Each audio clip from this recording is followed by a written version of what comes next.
Hello everyone, I'm Mr. Game Guy along with another edition of the Xcast. I am here along with my wonderful, well, I almost said co-host, but who am I kidding? This is this is an equal establishment. What up, guys? This is Mr. Spinoza X. Yo, it's a game with class here. We don't do this a lot. Pardon us, every time we do this we always have to de-rust. But well. But anyway, today we're going to be doing a bit of a discussion on Godzilla vs. Kong. Just gonna go for the record, say it right now, go see it. It's fun. It's a movie. It's a fun popcorn flick. Just go out, go see it. We're gonna give a rundown on this flick. So, who wants to go first on their kind of general thoughts, and then we'll just go into more detail as things go on. So, do you want me to start? Yeah, go ahead. All right. So, basic rundown. This movie. If you were kind of put off by the reviews about the human characters not being too intriguing, give it a rundown. It's a monster movie. It's a monster movie. Okay, this movie fully intends on being a over the top, goofy, fun, cheesy monster flick. And it knows it's that. It knew exactly what it wanted to be, so do not worry about the movie's human characters or any way holding down. Okay, so I guess starting off at kind of like a slow point, I guess we'll just get the boring stuff out of the way, at least up from my side. The human characters. They're fine. Yes, they're not that intriguing, but they're fine. For the most part, they do what they need to do. I guess I'll start off with the, oh god, there's two different storylines going on, so I guess I'll start off with story A with the conspiracy theorist, who, fun fact, is played by the same guy who did, Miles' father in Spider-Man Enter the Spider-Verse. Yep. Mm-hmm. I will say it right now, I know his role is overall kind of a cliche in the long scheme of things, but I found him enjoyable. I definitely got I got some decent laughs out of it. I can see he definitely understood his role as this over the top, like overtly paranoid, like, you know, InfoWars, Alex Jones kind of like archetype, caricature, and I think he rolled with it. What'd you guys think about him? Liked him. I liked the character of Bernie. It's like definitely there's some moments I was like I feel like in that human group dynamic, I feel like he was the one I was more interested in. I didn't really have much strong feelings of the other two who joined him on it.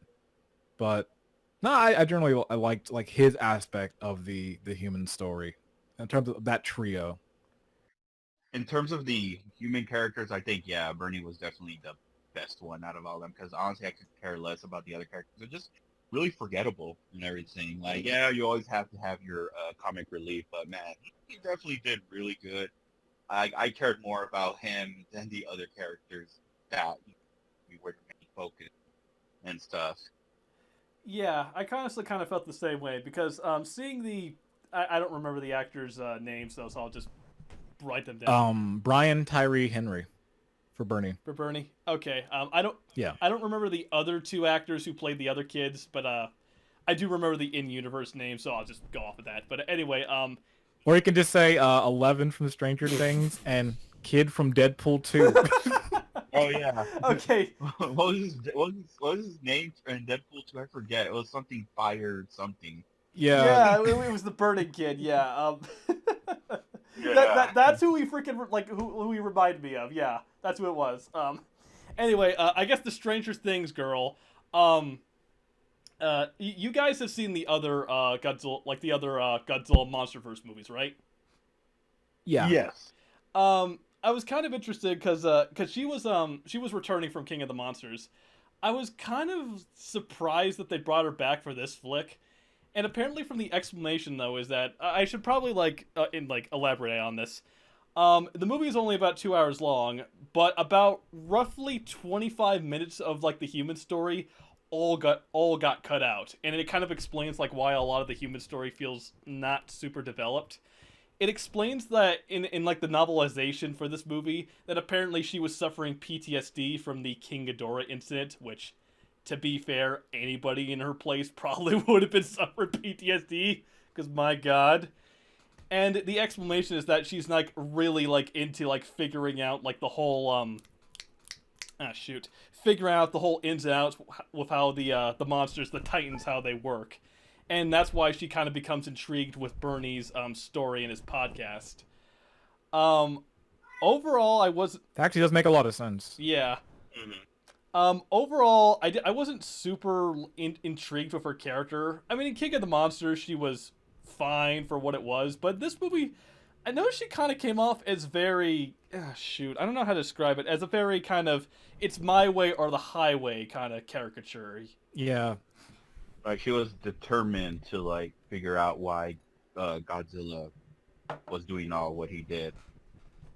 It almost seemed out of character just coming off of King of Monsters. Especially I just recently seen it like really soon, so it was still fresh in my head. Mm-hmm. It's like seeing her character in that movie, then coming into this one. And because that thing you mentioned about the novelization, which like finding out that now explains things, at least puts context to it. Now it makes more sense, but just watching it in the movie itself, it kind of feels like, whoa, she's into the conspiracy theory and almost seems like a whole different character entirely. Yeah, and from what the novelization says, though, because in the movie it portrays her as like being like really into Bernie's podcast or whatever, but as from what I've heard from the novelization, she doesn't even like she's not even interested at all. She only like listens to him though because she thinks he's onto something. Which, as the movie spoiler alert, I'm sure you could have figured this out. Spoiler alert, yeah, like he is onto something. But like the novelization though, like overall, otherwise though, like it doesn't really go too much further past that because going back to Bernie's character, there's a few jokes in the novelization that is not brought up in the movie, mainly because Bernie really goes out there with his theories. Like he says that elves from the North Pole are real. And there's one point when he's like escaping Apex, the main evil corporation. He describes the people of Apex as lizard people. Wait, like, is he serious or was that like, was that just a joke? Like, hold the phone. But Well, when he said he showers in bleach, it's like, nah, he probably thinks they're lizard people. I'm like, how's this dude alive? You know, like, it's like, how you shower with bleach now?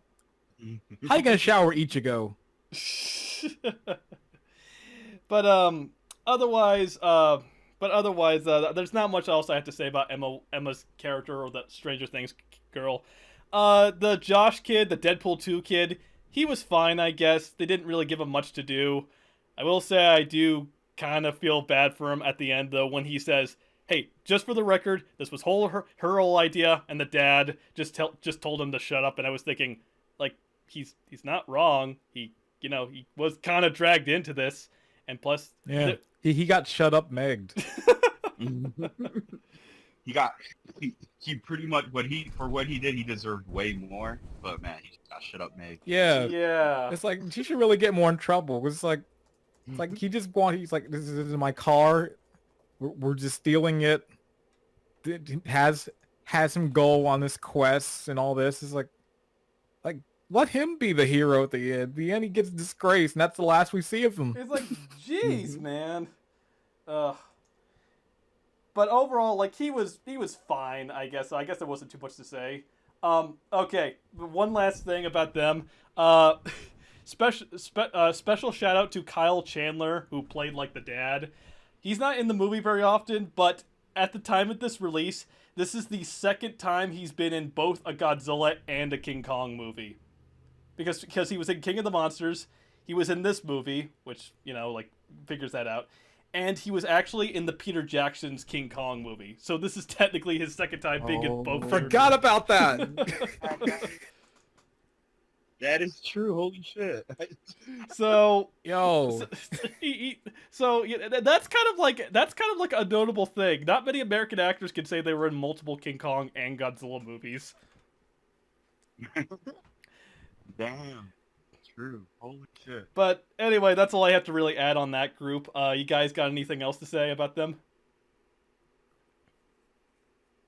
let me get my notes. While I was watching the movie, I was very vigorous. I took a lot of notes just so I could remember certain aspects when we got onto it. And a lot of it I'll have to save till we get to the spoiler discussion. Okay. But like, I think my biggest thing with that story, because I know like that story was really just to get them all to Hong Kong and that. But my question is like, this might be a spoiler. So if it is, you can cut this out. Mm-hmm. Is that so when they go back to the Apex lab, it's unguarded and they get in there. I was kind of like, man, and there's still people inside working on stuff down there.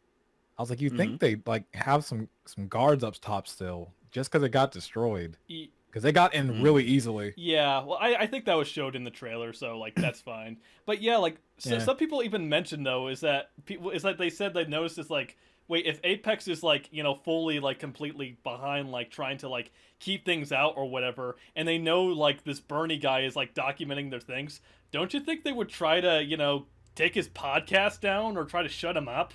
But Yeah, I I thought about that too. It's just like because he worked for them. I thought at first with the podcast like, oh, he probably uh just on his own, just talking at it from the outside perspective. But when he starts walking in like he works there, I'm just like, wow, this huge multi-billion-dollar corporation is not having their eyes on him. Well, I guess to be fair, he just constantly got lucky and slipped for the radar. Because to be fair, it is a multi-dollar billion corporation, so they probably don't keep track of every little person. So, eh. And these are all nitpicks. These are all like the CinemaSins one he's gonna put in his stupid video. How come they didn't fire him for that? When it's like you can actually bring up like real complaints. He's gonna be like, how come there were no guards outside? Yeah, something that makes sense. Yeah. Yeah. But not getting back to like that side, definitely you got a lot of the points. Like Bernie definitely for me was the strongest one of that group and was one of the ones I was like, you know what? I like him. I like the actor. I've seen him in a lot of stuff. He's been great in other stuff he's been in. But yeah, I just felt like those other two kind of didn't do anything for me, really. Like they were kind of there for like, okay, when I saw them, okay, it's the comedy part. Like Bernie's gonna have the jokes about Tap Water Kid. Emma's gonna be the conspiracy theory talking about this and that. I was just like, okay, get on with the other stuff in the movie. Yeah, like every Dale Gribble joke you can think of. Yeah. All right, I was just like, I got enough. Just move on. Yeah. Like for the most part, like, and again though, like just to clarify this, like these aren't like three-dimensional or like Shakespearean type characters.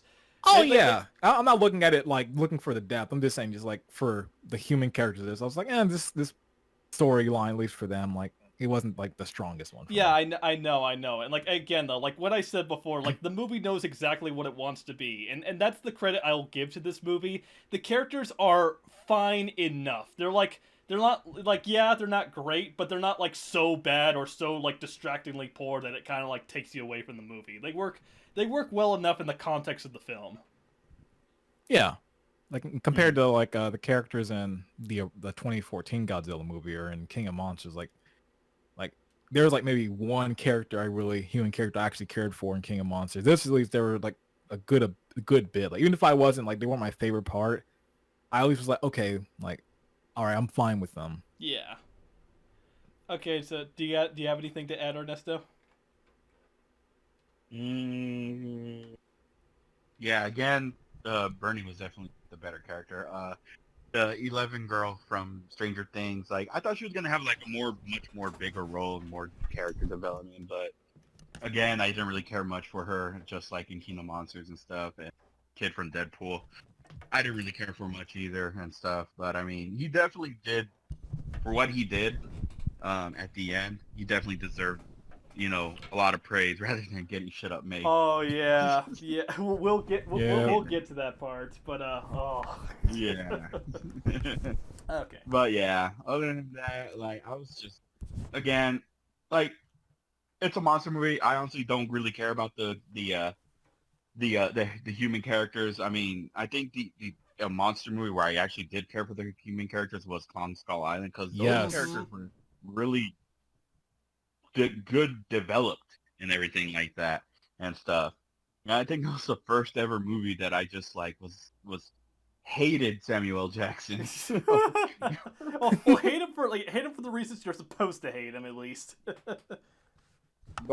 But with the Godzilla movies, the recent Godzilla movies, especially Godzilla vs. Kong, I didn't really care for the humans at all. Besides, Yeah. I thought Bernie, yeah, he definitely was like the better one out of all of them.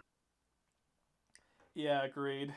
Okay, so I think we can move on to the second set of characters. Just for clarification, there's 3 set, and we just got done with the first one. Okay, so for set number 2, we have the oh frick, I forgot what their group was called. I'll just call them like the Monarch group. Yeah. The Kong study guy people. Yeah. Yeah. Oh no. You got to you gotta get her name in that article. I had to write it down. The Kong Whisperer, as she was called. Yeah. Oh. I was like, ugh. Okay, I forgot what frick. I forgot what the little kid's name was. Hold on. Do you remember what it was? Gia. Gia, there we go. Gia. Okay, let's get her out of the way. Okay, Gia. I'm gonna firmly state she was the best human character of this film, and she did not even mutter a single word. Well, vocally, hands down. Anyway. There's a lot of things I gotta say, but it's in spoilers, so I'll save it. But yeah, for like the human group, she was the best one. Yeah. Mm-hmm. So I guess like just giving away as much as I can without spoiling it, because the trailers already kind of gave it away. Yeah, she's essentially the connection to Kong. And for what's displayed so far, though, I think they did a really good job of establishing like this sort of almost kind of parental like relationship she had with Kong in a weird way. Maybe not parental though, but like it gave me like sort of vibes with that. Not much else I could say without spoilers.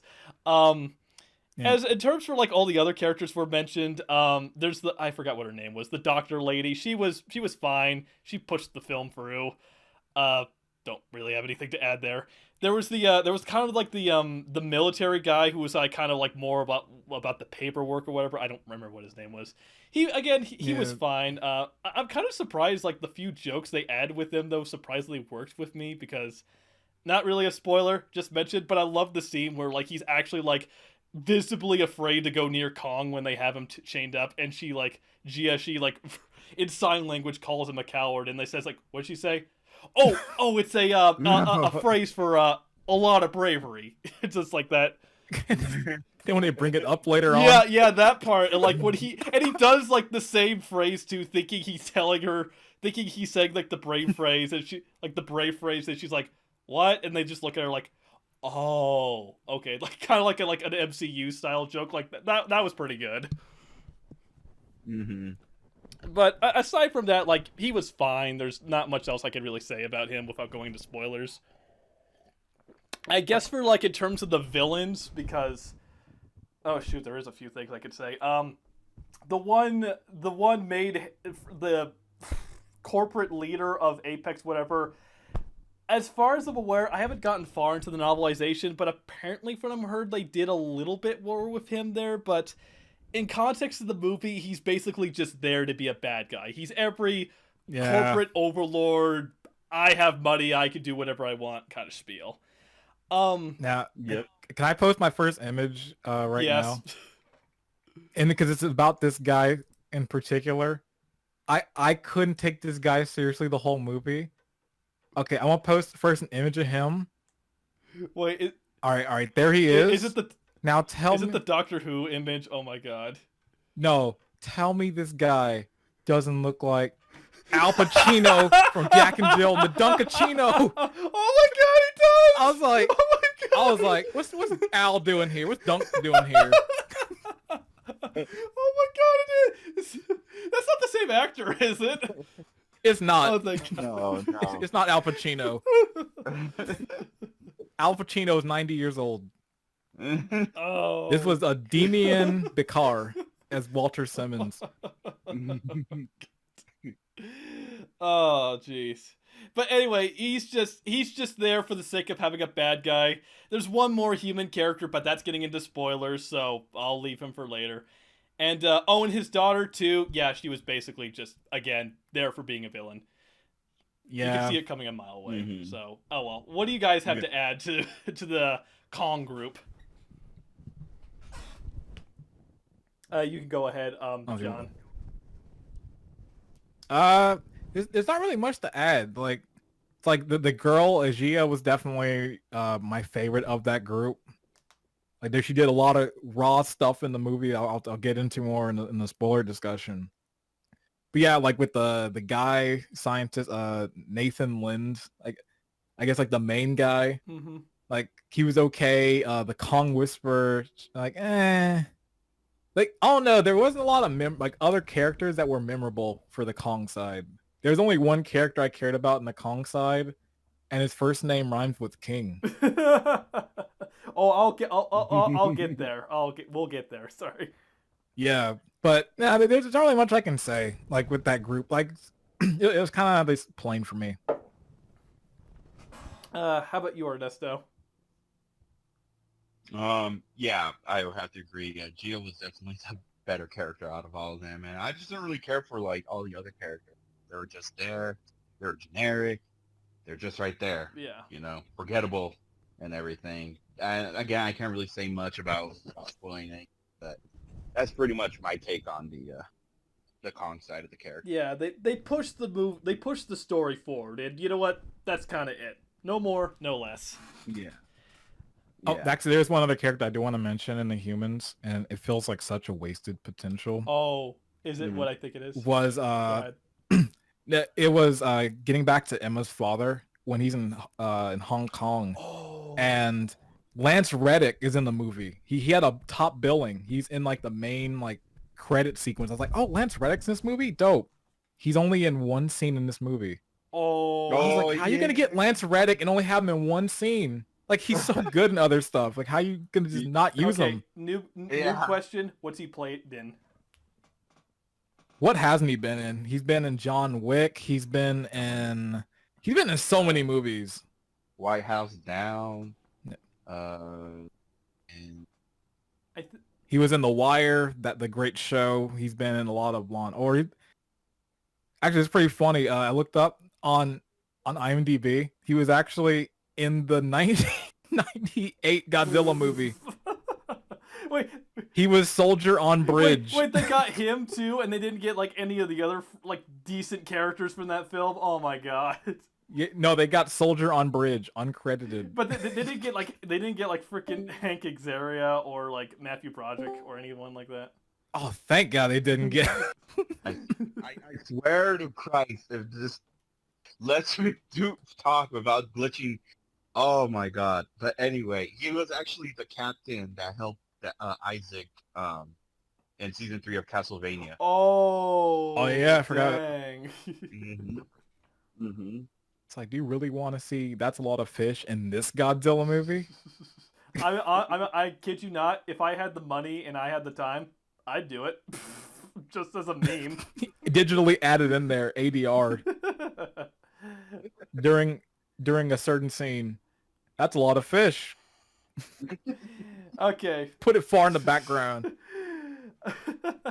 All right, so moving on from that, we move on to our third set of characters, the ones we've all been waiting for, and I kid you not, probably the best characters in the film.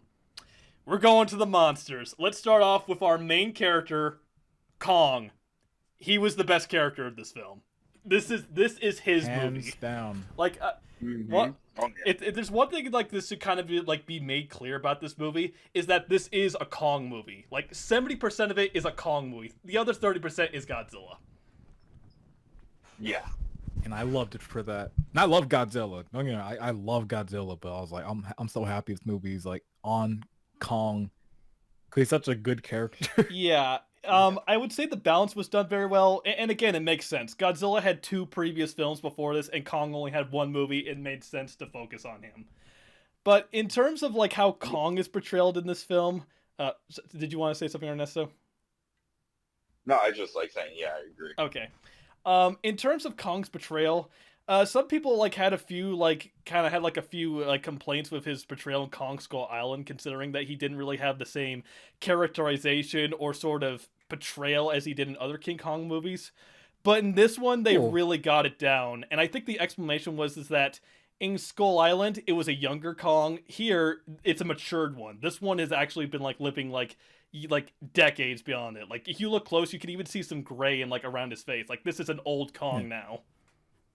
But wait, who are the people saying like, oh, his portrayal in Kong Skull Island was bad? Like what? No, they didn't say his portrayal was Yeah, bad. for They just said real. he didn't have the same personality as like the other Kongs.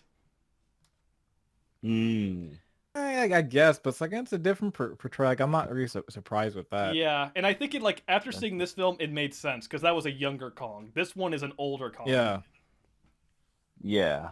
But in terms of how Kong is portrayed, honest to God, he is by and it's not and again, it's not just because he's one of the title characters.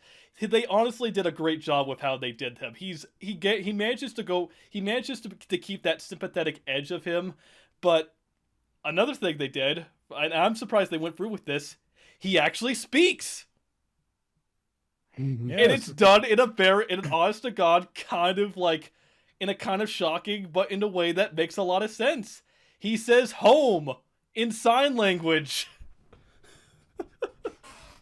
That part, like, honestly, I was just as surprised as the characters in the flick. Like, oh my god. Like, they actually got a kaiju in these films to talk.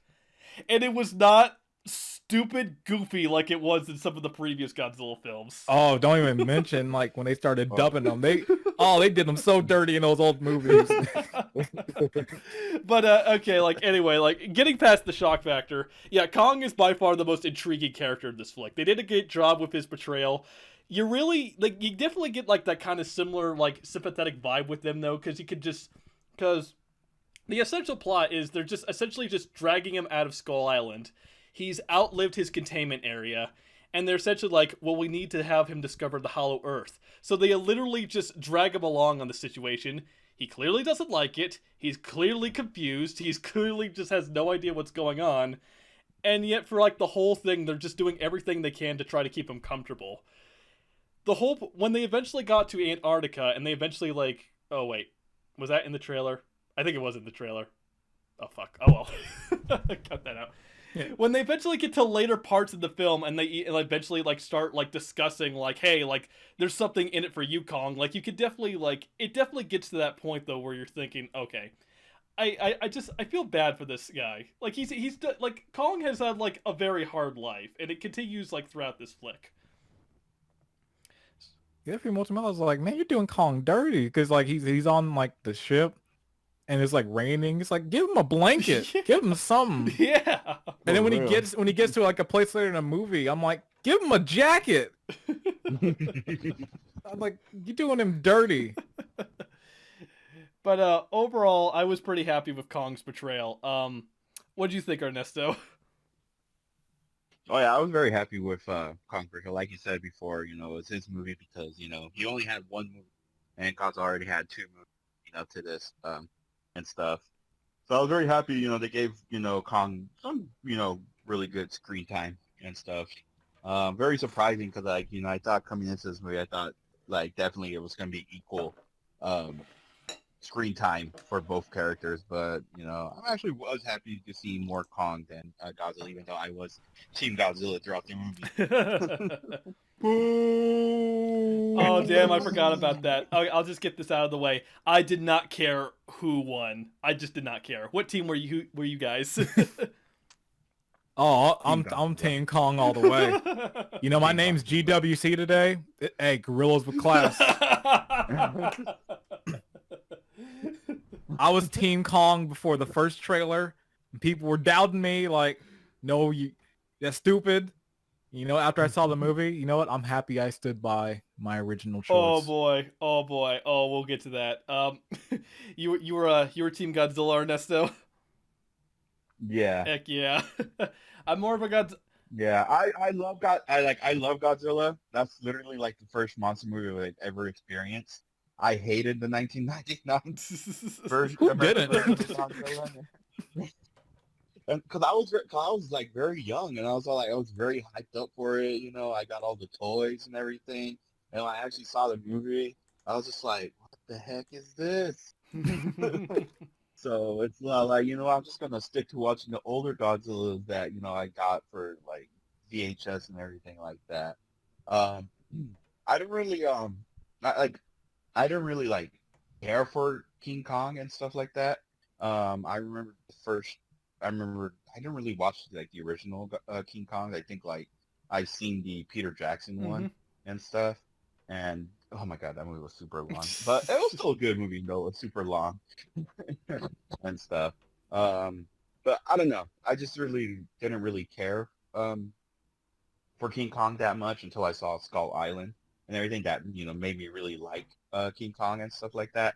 But of course at the ending that ending credit scene in Kong Skull Island, that was when I was like, oh snap, they're finally doing it. Mm-hmm. So I was all like, Kong who? I was like, it's all about Godzilla. And I will say, because I just recently watched Kong Skull Island, like that and Godzilla King of Monsters last week, so I saw them fresh. And I will say, seeing that in credit post scene, even though like it's already like the trailer's already been out, I got so hyped even just watching the post scene. I'm like, woo! Just because of how Kong was in that movie. I was like, oh, I can't wait to see Godzilla versus King Kong. Yep. I probably would have been going crazy if I saw that in theaters. I'm just like, oh, I'm there.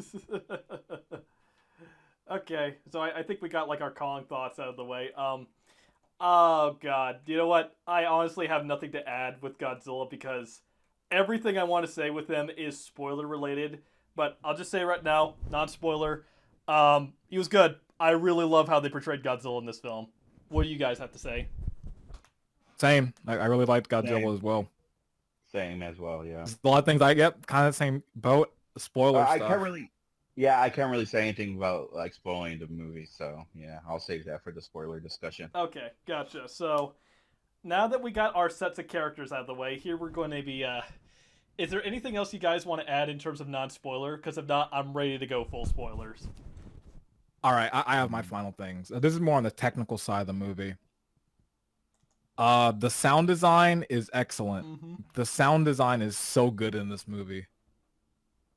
Now, I didn't. You guys saw it in theaters.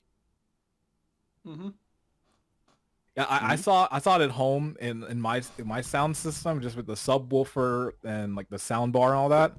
But man, they did a really good job. Like when like you get Gia's perspective and you just hear that low end bass, or just even when the two monsters are there, it sounds so good. Yeah, they really nailed down the sound design. Like whenever a hit lands, like you feel it.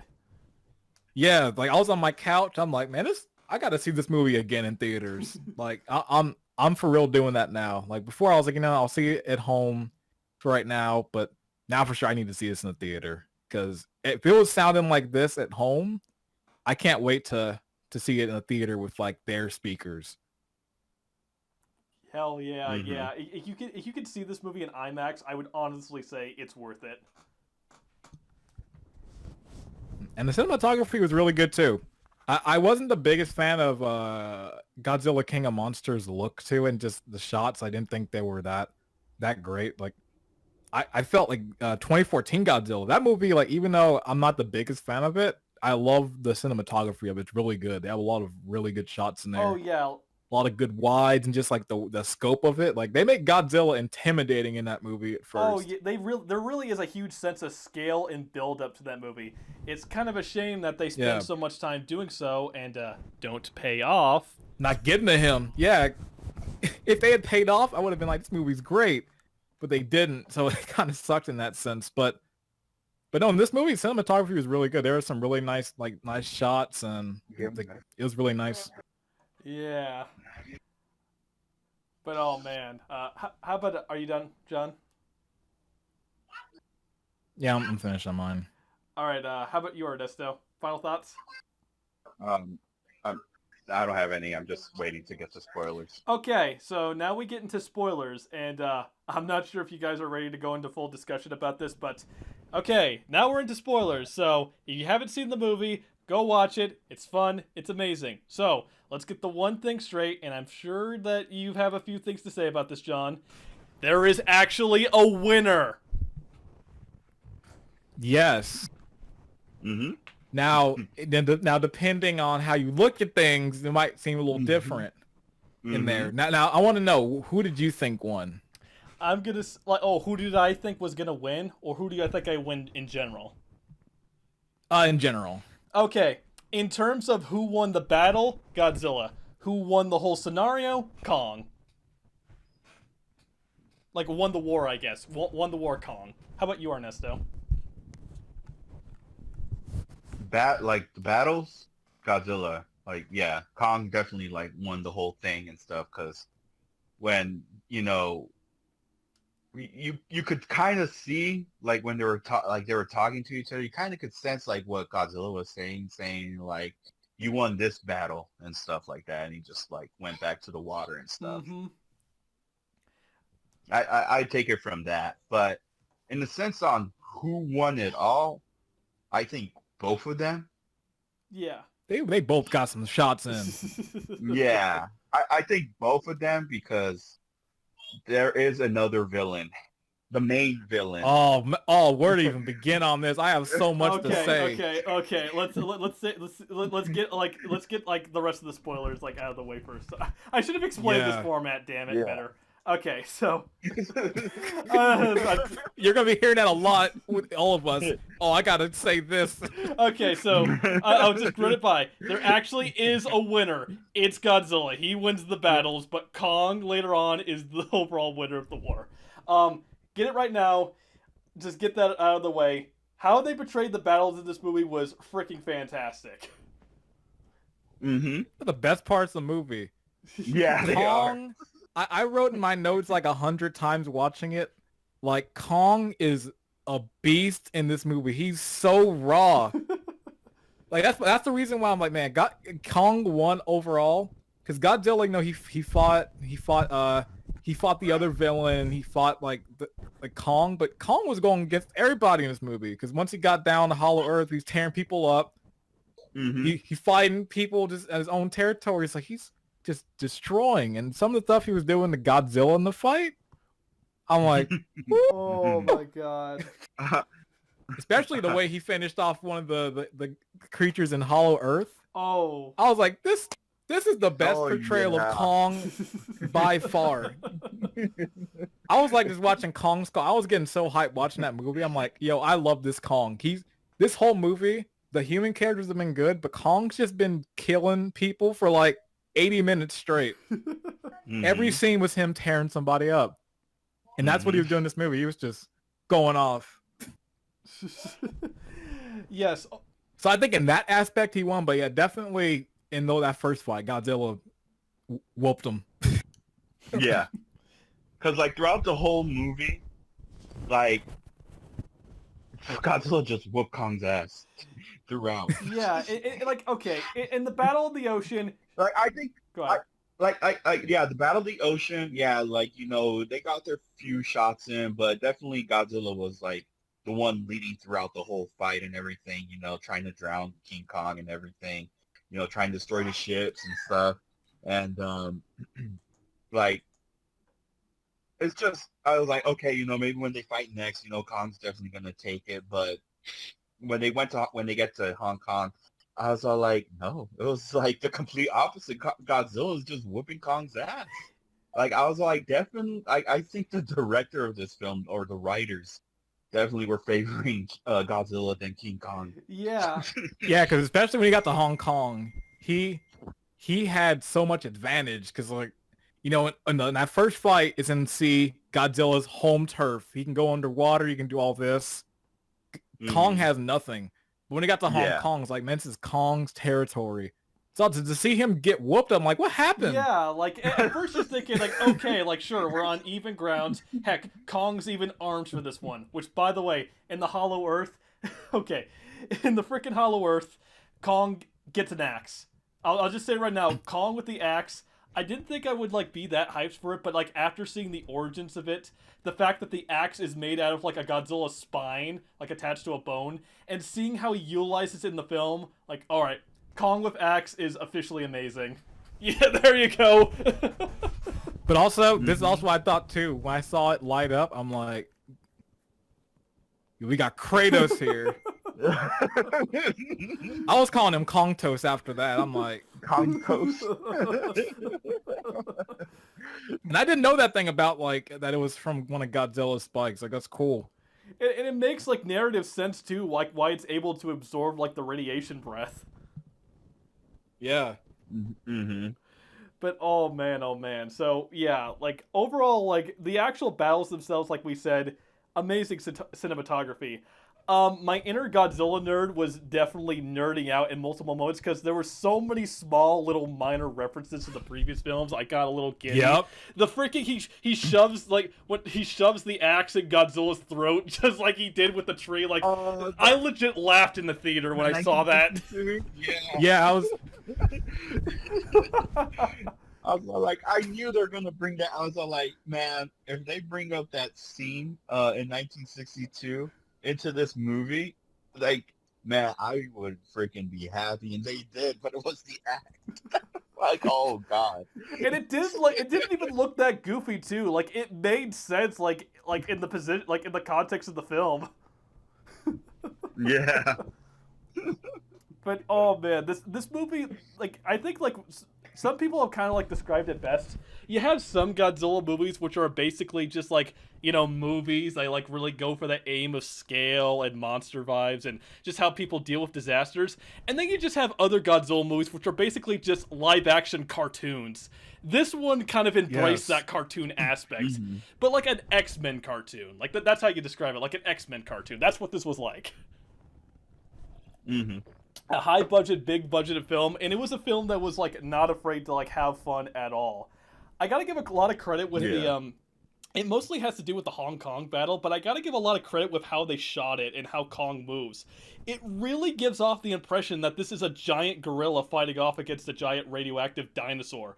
I just love how Kong like really makes how they really took advantage of him though. He's climbing on buildings. He's often climbing on buildings. He's ducking below it, though. You see him go on 4 a lot. I love how, by the way, there's that small callback to the original Kong movie where he's on top of the tower. Yep. They really took advantage of his ape-like abilities in this film. I'm done. You guys can add something if you have something. But no, yeah, like that, like they did do their research on like that stuff. Was like those small little references. They were really cool. Mm-hmm. And yeah, like also, and Godzilla was a beast too. Like the way he looks in this movie, like he's like the design's really good. Oh yeah. Like wow, like the American one, like the design actually is good because like it took a while. It took him a long time. We've come a long way from 1998. Yeah. Yeah. But like there's a shot where it's just like right on his face, and it's just like, man, looks dope. Yeah, it does look dope. Oh, yeah. the evil grin. I'm like, where's that figure? Yeah. Hold on, let's see if I can find the image. Like, yeah, the freaking here. Yeah. Mm-hmm. Then they had their scream off. Oh my god, yes. Okay. So yes. I guess we could get to like Godzilla's portrayal. Oh, one last thing I wanted to add though. I love how like during their fight, Kong is constantly like trying to get a hold of Godzilla's jaw to break it, just like he does with the dinosaurs. But he can never get a grip of him because he's always like breathing his atomic breath during that point. But anyway, in terms of Godzilla's portrayal in this film, I guess I will go into like full on spoiler territory to explain the trailers. But in the context of this, it says that, you know, Godzilla's out hurting people and we don't know why. It turns out this Apex company is creating a new weapon to essentially challenge Godzilla and, well, basically playing the classic cliche of man trying to play God. And so what's occasionally happening is that they're building off a new weapon. Godzilla sensed this and is being intimidated by it, and that's why he's going ham on cities. As for why he meets up with Kong, essentially Kong just ends up getting in the way throughout the film. Mm-hmm. But in terms of like how Godzilla is portrayed for this film, when he's fighting Kong, oh my god, like it's pretty. At first though, you can kind of see Godzilla's taking it really slow, trying to just kind of figure out what Kong's doing. Throughout the film though, he was constantly snapping at him, and oh geez, all those. It was just me, but Godzilla had a lot of alligator-like characteristics throughout this film. Mainly... Oh yeah, when he's swimming, like that's exactly the way like a gator swims. Yeah. Like they really went in on that with this one. Yeah, like near the end of the ocean battle where he's dragging to drown Kong, very gatoristic. Later on in the fight when Godzilla realizes, okay, I've basically had enough with you, and he just goes full crocodile mode. He he corners Kong to a building, starts clawing at him, biting in him like nippidly. Like, oh my god, Godzilla's kind of terrifying in this film. Yeah. But overall, I was very glad with how he was portrayed in this flick. Oh, jeez, I almost forgot to mention this. Godzilla drilling into the Hollow Earth, which I guess we haven't really talked about the Hollow Earth, but Godzilla firing his atomic breath down to drill a hole into the Hollow Earth probably deserves to be fit within all of his craziest achievements. This is up there with like him firing his atomic breath at the meteor, as well as him dodging a black hole, using his atomic breath to fly, doing the tail slide drop kick, and the frickin' dance. Like, this is some of the most ridiculous stuff he's done, and I'm very glad they're adding this down with all of the ridiculous shit he's done throughout the years. Like, that's ridiculous, but like it's not as ridiculous as they have like space and all the other ones. Like, there was some kind of believability. Like, yeah, I could see his atomic breath going that far down. Yeah, like it. Like, but I'm like, he's studied a lot. I'm surprised he hasn't hit like a mountain and gone like halfway across the Earth. Because if it can go down to like Hollow Earth, it's like, well, how far does that atomic blast really go? Seems like it goes pretty far. Yeah, just seeing that, like, and again, like how the movie portrays it, like it's ridiculous in concept, but when you see it, it's so well shot that you're just like, oh my lord. It's just an awe moment. So, oh god, Godzilla's portrayal in this was holy shit. He's not. I'll say this right now. He's not the villain of the film, but oh my god, it felt honest after all of these years. Like in terms of, like of the MonsterVerse portraying a more heroic Godzilla, it was kind of nice to see sort of like a terrifying evil Godzilla again. But anyway, that's all I gotta say for Godzilla at the moment. So, what do you guys have to say? Ernesto, you can go first, I guess. Okay. So Team Godzilla going in. I was all like, going in. I literally thought King Kong was gonna win because so far he started off as Kong, but since Godzilla's the king of the monsters, I was all like, even though I'm Team Godzilla, I kind of figured that Kong would win, so that way he could become King Kong. I thought I was like, okay, it's gonna end up like that, but it didn't. Like, well, technically, kind of, but not really. But because they kind of still call him Kong. But this was definitely like a big heel turn for freaking Godzilla, because I kind of felt like he definitely was the villain, but I was kind of figuring out like maybe there's a reason why he's attacking people and stuff. Mm-hmm. But it's of course Apex developing this weapon to pretty much match Godzilla and everything. Yeah. But it was very weird. Like, well, also that plot point. Oh, sorry. Go ahead. Sorry. Oh, no, I was thinking there's that plot point where they're like, there's two alphas, and that Godzilla's not gonna want that. That's why, like, when you took out King Ghidorah and like, the other Titans in like the last movie, they all went back to their own places since Godzilla was now the new alpha. Mm-hmm. Mm-hmm. So at least for him going after King Kong, it's like, well, now the other villain is on my radar. I gotta stop because he's gonna be another alpha. But now this Kong guy's here. I gotta take him out too. So I'm the top dog. Yeah, that was my interpretation, at least. I think. But yeah. So it was weird though. There was a scene when he went to Hong Kong. I was all like, okay, maybe he's trying to like avoid hurting people, like innocent people or something. Like maybe he's just attacking. You know what I'm talking about, right? Yeah, I know exactly what you're talking about. So there's a scene where he like arrives in Hong Kong, and like he tries to get out of the water, but he literally destroys a bridge full of innocent people, nothing related to Apex. Yep. He was just there. Yep, sorry. It's like the King Kong scenario. They're just in the way. Sorry. It's like, wait, I thought you were trying to avoid hurting people. I was all like, what? Like, that was one thing I was confused. Like, I was like, was it like they're manipulating him, like his mind or something like that? With this weapon or something, like I don't know, like I was just like very confused at one point and everything. So I was like, wait, So did he actually go evil? Yeah, like it definitely had a presence in the previous films though, but it's more just a case of like these people are in the way. To us, like to him, humans are essentially just ants, bugs. That's essentially what it was to the equivalent to him. But it was weird because the previous two movies was just trying to avoid like not to like everyone to get hurt, even though they're like yeah, some people are in the way. You know, there's lives lost. You know, in the destructions and during the fights with you know, King Ghidorah and Rodan and you know the first 2014 Godzilla. I forgot the monster on The that one, Mutos. but Yeah, I yeah, don't remember. but yeah, yep, those But yeah, but I was just like very confused when I saw like him destroying that bridge. I'm like, wait, so is he like evil? Yeah, the vibe I got from it though was that he doesn't go out of his way to hurt people, but if he does, he's like, oh well. Again, it's the equivalent of like, okay, I don't want to step on the bugs. You do. Oh, oh well. That's the kind of vibe I got from it was. Yeah. Yeah, yeah.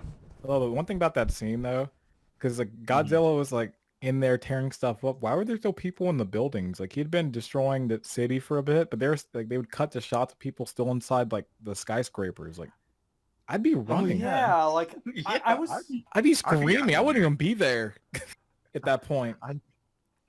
I'd be out of there. Yeah. It's like those idiots in Batman v Superman where Bruce Wayne has to call him and tell him to leave the office when Superman's on the rampage. They were still working. Hmm. It's like I would have left. I would have left Yeah. too. Screw Yeah. this. I'm not staying here. Yeah, so that's my thing. Is like, man, these people are brave because the second I see Godzilla like come out, start breaking stuff, I'm out the skyscraper. I'm gone. Yeah.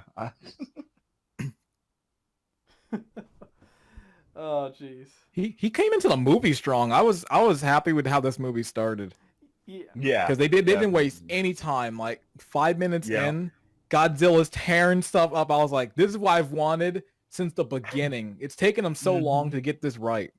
Yeah. Yes. I was like, I'm feeling Agreed. good with this movie because it Mhm. starts up. It's like, oh, Godzilla's on a wreck. I'm like, yes, yes. Oh, I forgot to mention this, but yeah, in the context of like the previous films, some people were kind of surprised with like how Godzilla was like. Some people would kind of describe him as like a little underpowered in the 2014 movie, but Mhm. but in the context of that film, it's like okay, it's been a long time, it's been a while. This Godzilla's kind of old. He hasn't been fighting for a while, so he's a little rusty. By the point we get to this film, oh yeah, he's got the pep in his step back. He's got his he's got everything. He's back in order. He still got it. He still got Yeah. it. Yep. He's all prepped up and ready. he's got some work to get done, and he doesn't care who's gonna get hurt. Yeah. But man, oh man.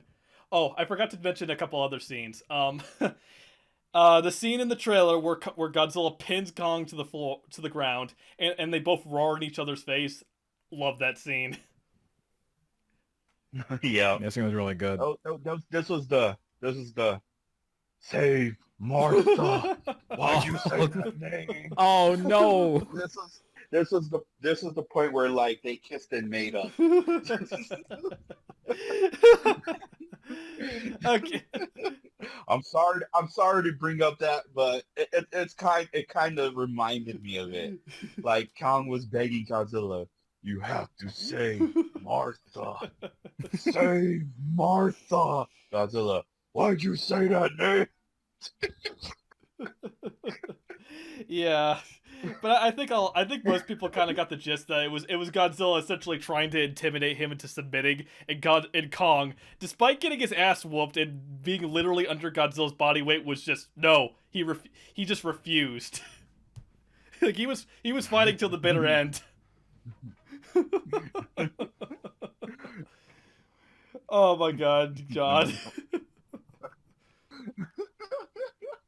Oh, Kind of getting back to the point of, oh, we're gonna say, I'm I sorry. forgot to bring up one more big thing, and then we'll get on to like the last major spoiler. But anyway, go ahead. What were you saying? Oh, no, just kind of going back to Ernesto's point about like Godzilla tearing things up. There's a line early in the movie I was kind of like baffled by. It's after Godzilla tears up like the Apex building, and people are like, wait, but we thought Godzilla would, we trusted him. It's like, why'd you trust him? Do you forget the 2014 movie, what he did? Mm-hmm. Like, who are these idiots who trusted Godzilla? Like, he's an ally now. He's good. It's like, no, don't trust him. Yeah, like I know the whole portrayal is like, oh, he's the savior to Earth, though, but it's like, no, he's the savior that keeps balance and order. It's not like he's not gonna go out of his way and hurt people.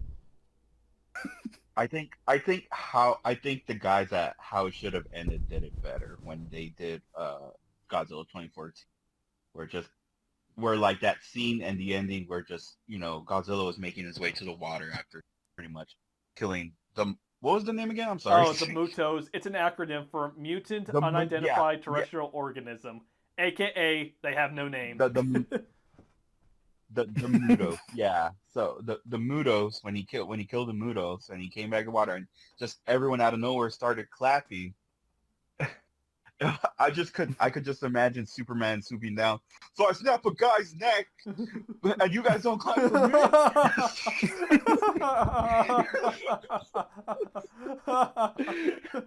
It's like, okay, there's a lawsuit. Bias. I think the guys at How It Should Have Ended did that joke really good. That's all, because it's true.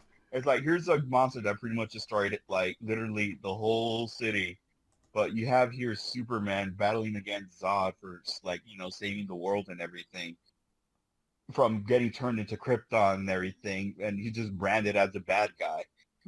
But did you really have to bust through that 7-Eleven? Was that really needed? Did those Slurpees deserve that?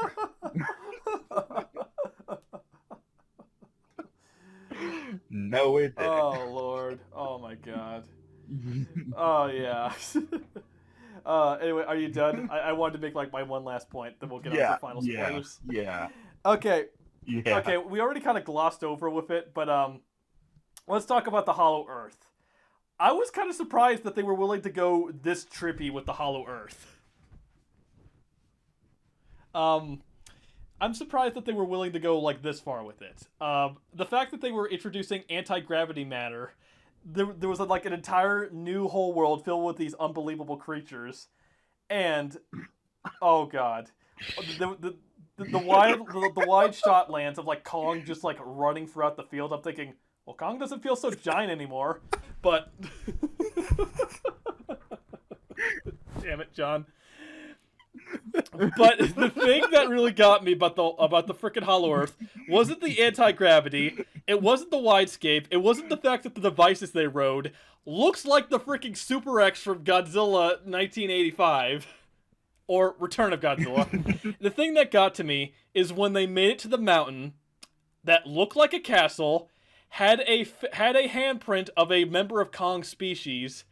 You go in there, and there's a throne room with a throne that Kong could sit on. It's like, okay, this movie knows this movie just went full Saturday morning cartoon, and I fucking loved it. I'm like, who taught him about chairs? My real question is, who built that door? I honestly, God, who built I think it's implied that it was Kong's species. Like, they were, like, getting ahead of things. like Kong's species is this smart? They, like, have gone this far in engineering and crafting? Like, holy shit. That room looked sick, too. I was like, damn, it's pretty dope. Had the little imprint there, the weapon. He looked like a beast sitting in the chair. I was like, hey, I like this. Mm-hmm. Just their pod, I will say that little ship they were in looked really goofy, but like everything else with like Hollow Earth, like that section of the movie is pretty cool. yeah. Yeah. And seeing that whole section of the movie though, like it was, I love how this film was willing to embrace the goofy, like not really the goofiness, but the very out there aspects that like King Kong movies and some kaiju films have gone out. Yeah. Yeah. It was. This felt like they were trying to go in for like those like the international Godzilla movies. Yeah. Because that 2014 was really grounded in reality, and this one finally felt like, all right, all bets are off. We have future vehicles and all this and that. Yeah, it was them taking advantage of it. Oh, and going back to what I was saying earlier, I know I keep retreading old ground, but it was at that aspect where what they essentially do to convince Kong to go into Hollow Earth is there might be more members of your species in there. And like, are you kidding me? Like you're giving them false hope now. It's like that part was messed up, especially that like his look. Like he looked, I don't know what it was. Like he looked mad. Like the second you're like it might be family, he started getting like all pumped up and going. It's like he looked like he was more like, yo, I gotta beat someone up. Like he was like He was like Hawkeye in Endgame. Don't give me hope. Yeah, like there's family down there. All right, bet they about to get tore up, and he runs in. He was swinging on rocks too. Like he was ready to go. He was full fledged. Yeah. Oh man, but again, like that scene, like Apollo Earth and him going into the throne room was amazing. Like I love how much like these movies have been like embracing the whole king theme. Like King of the Monsters very much embraced the whole god and king theme for Godzilla. This one embraced that like the kind of almost like a royalty vibe with King Kong. I freaking loved it. I love how they're just having fun with it and playing through with it. Like that was amazing. So, what do you guys have to say about Hollow Earth? And, oh, by the way that Kong and Godzilla meet up by Godzilla just knowing that he's just down there when he activates the axe and all the energy field, that was amazing too. Yeah. Anyway, what do you guys have to say about that? Had that force sense there, like Kylo. Like I can sense you down there.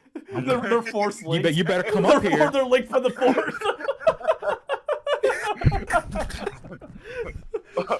Godzilla has a half shirt on. We're gonna throw these hands. Come up here. He's like, all right, fine. You want to fight? Come on, come to me, brah.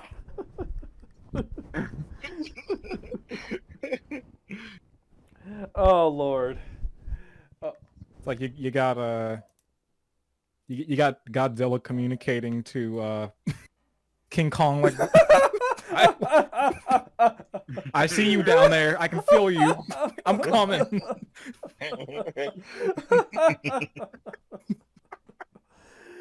Oh Lord.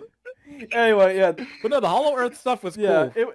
I will say though, because in the image I put, it did remind me. I was like, "What's this Pandora looking place?" That's why I was laughing at first. Cause I put the image of Pandora from Avatar. Oh shit! I thought of one more thing to say. Oh fuck. Okay, this is the last thing I'm saying, and then I'm shutting up.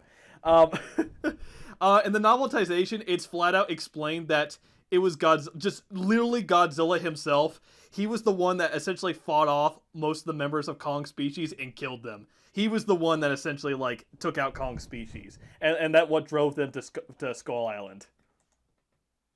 Dang. I gotta read this novels. It's a lot of cool stuff in this novel that wasn't in the movie. Yeah. Okay, anyway, I'm done. Ernesto, what are your thoughts on the Hollow Earth thing? I would say it looks really nice. But like what John posted, it reminded me of Pandora.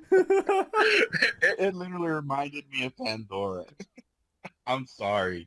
But it did look good. Like honestly, Hollow Earth really looks nice. It really does. It's just a lot of questions like, who built the door? How does that monster know what a door looks like? How it functions? You gotta put this thing. You gotta kind of push you're like, who would he know like where to push it at? Put the axe like where he had that hand, the handprint in. How would he know?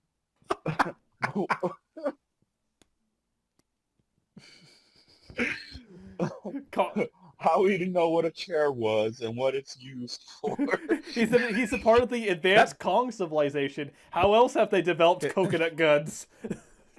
There's probably a computer back there behind that chair we didn't see. It's in the novel. It's just cranky Kong though, like in his science lab. I'm not letting you have another potion, King Kong.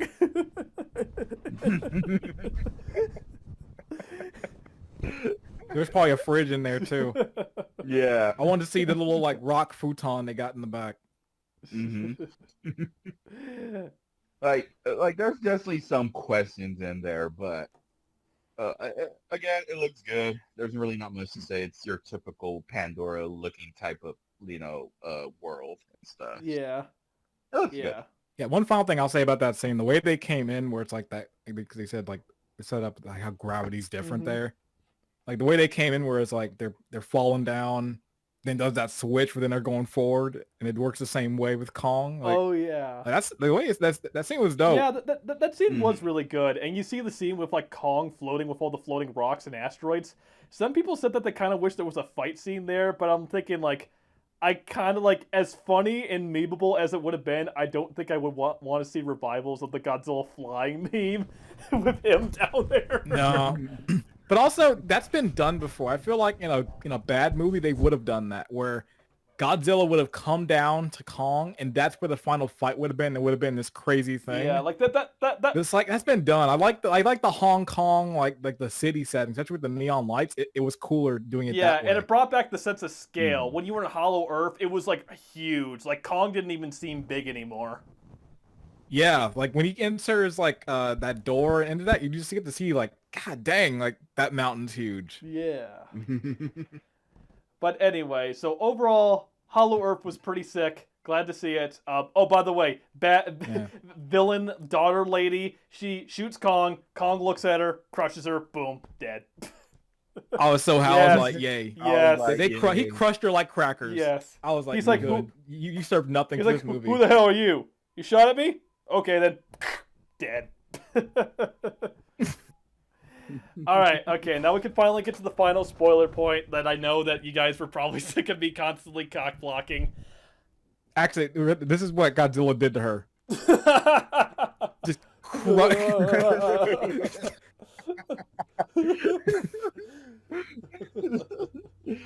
Okay. I do have one other point with Hollow Earth, but I'll save it for like the very end.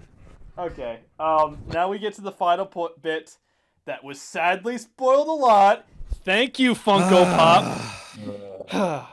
And you guys were right though. All right then. Mechagodzilla is in the film, and honestly, he's pretty sick. I love what they did with him. All right, you guys go ahead, because I've been like carrying the whole thing. You guys go ahead. Ernesto, you go. Not You start carrying, off. You like going off forward. Anyway, go ahead. Sorry. Ernesto, you started off since you were the one who were like, it got spoiled for you. I'll say what happened to me. It got spoiled for me, but not by anyone from Twitter, not anyone just from Facebook or anything like that, or just somebody who's seen the movie early or something like that. It was spoiled for me by the people, the Instagram page of the Funko Pops. Fuck you, Funko Pop.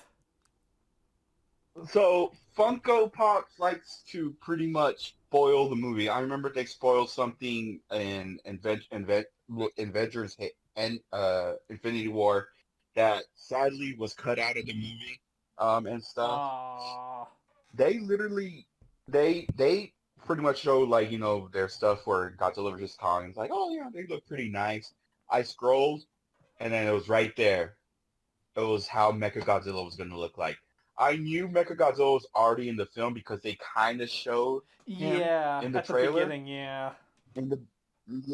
So I think, like I kind of figured, but they didn't really show how he looked like, and I want to like keep it a surprise of how he looked like and everything like that. But sadly, even though I know it's like the minier version of the character and everything, but still, you kind of get a hint of how he's gonna look like and everything like that. And I was pretty disappointed and stuff. Like I just want when I told myself when I see the movie, I wouldn't be odd, like, but I saw that and I'm just like, I was just very disappointed.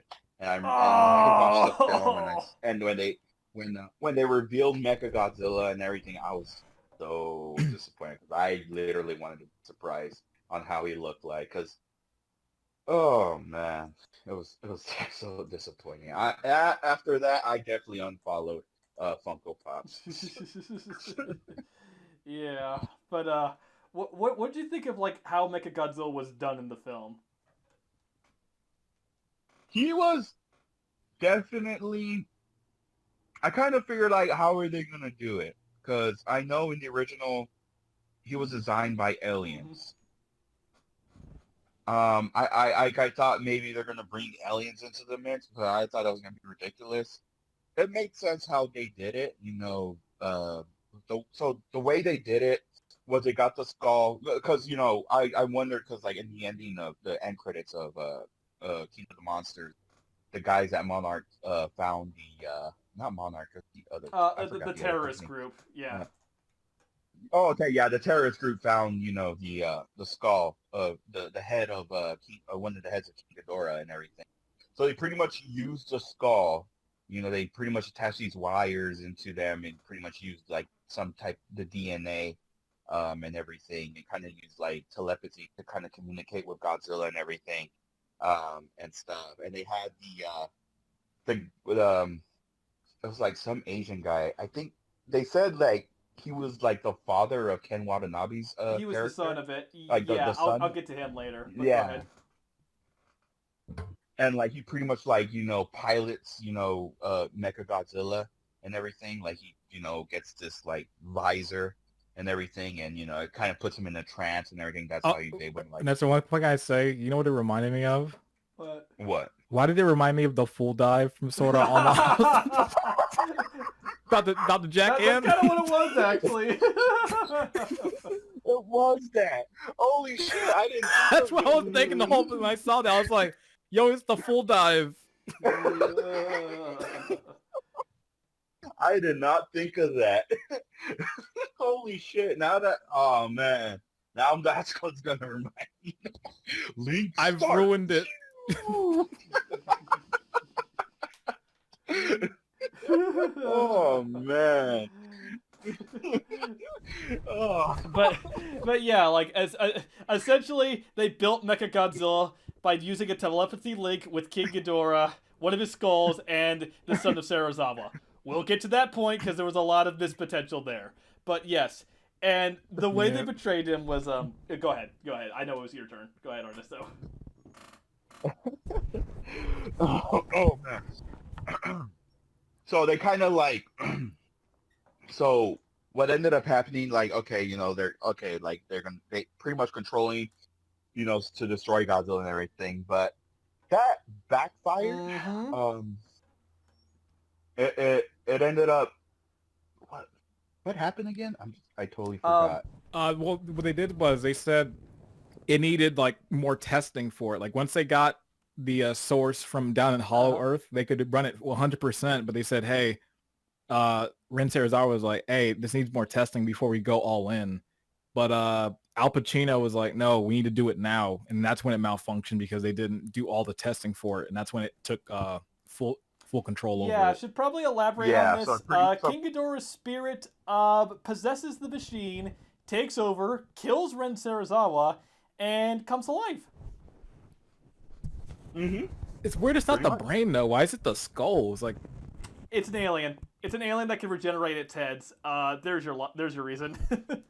I guess it's just the skull. Just like, I thought it would be like the brain. Like that would be the source of it, but I guess it's just like the whole full head is, I guess, as well. Mm-hmm. But yeah, it was so yeah, Mechagodzilla was freaking great. He was just like, I wish like there was more of him and stuff. Essentially, how he was gonna look, I didn't really like even before the freaking Funko Pop spoiled it for me. I thought he was gonna look like the original Mechagodzilla look, or he was gonna look like the Robo version of the current Godzilla that we have now and stuff. So I was just figuring out how they're going to do it, and when I saw it, I was like, okay, it kind of makes sense, it definitely makes sense, and it fits like the style of the movie. So I was very happy about that. I'm glad they didn't bring the aliens into it. Yeah. I'll say this. Are you done, Ernesto? Sorry, I don't. Yeah, I'm done. Yeah. I was honestly very surprised with how they went with Mechagodzilla, because it's kind of interesting, because this is like another time Mechagodzilla is built by humans, but we get an evil Mechagodzilla again. I was actually surprised. I was really surprised we get another evil Mechagodzilla. And the way it kind of portrays, like, how it links to the skull of King Ghidorah, it's kind of funny how it kind of links back to the Heisei era when they built Mechagodzilla out of remains of Mecha King Ghidorah. It kind of goes back to the Godzilla against Mechagodzilla movie, where the spirit of the original Godzilla comes to life and possesses the machine. Which, oh, by the way, nice little callback to that movie in this film, as you can see in this screenshot. And it was a nice little callback to the, I forgot what the novel was, though, but I think it was Godzilla against the robotic monsters, where the spirit of King Ghidorah takes over Mechagodzilla and causes issues. I was surprised they went with that plotline, and in terms of the context of the film, it makes a lot of sense. It definitely fits with the whole role of, once again, man trying to play God. It definitely makes sense that they would try to use remains of a previous monster to build this one. And when you factor in the whole establishment of this is an anti-Mechagodzilla machine that is possessed by an angry spirit that hates Godzilla, honest to God, it kind of makes a lot of sense that Godzilla got his ass kicked. And by the way, this was right after his fight with Kong. He was already exhausted. Like, Kong was no pushover, but, yeah, Godzilla kind of gets his ass beat in his fight with Mechagodzilla. Oh, yeah. Yeah, he does. Just the, like, oh my freaking lord. Okay, so just going on with more about Mechagodzilla. I wasn't too huge on the design, but when I saw it more in motion, Yeah. and when I saw, like, how, like, they kind of, like, model it, where he has kind of, like, longer human-like arms and almost, like, crane-like claws, I kind of started to love it more. Because this is, like, a full-on, again, like, get ready to laugh at me.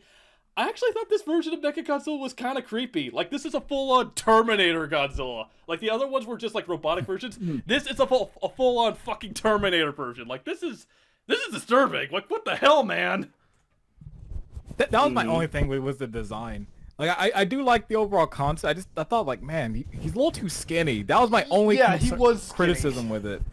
I just didn't like it. It's like, man, like, the older one, I do like the design. It's really goofy looking, but I just like that he's beefy. So it makes sense, like, when he's going against Godzilla, it's like, oh, he's doing, like, some damage. But, like, seeing the skinnier one, it's like, it gave me more like a Transformer look. Yeah. More than anything it's with like it. Bayformers, but not insulting.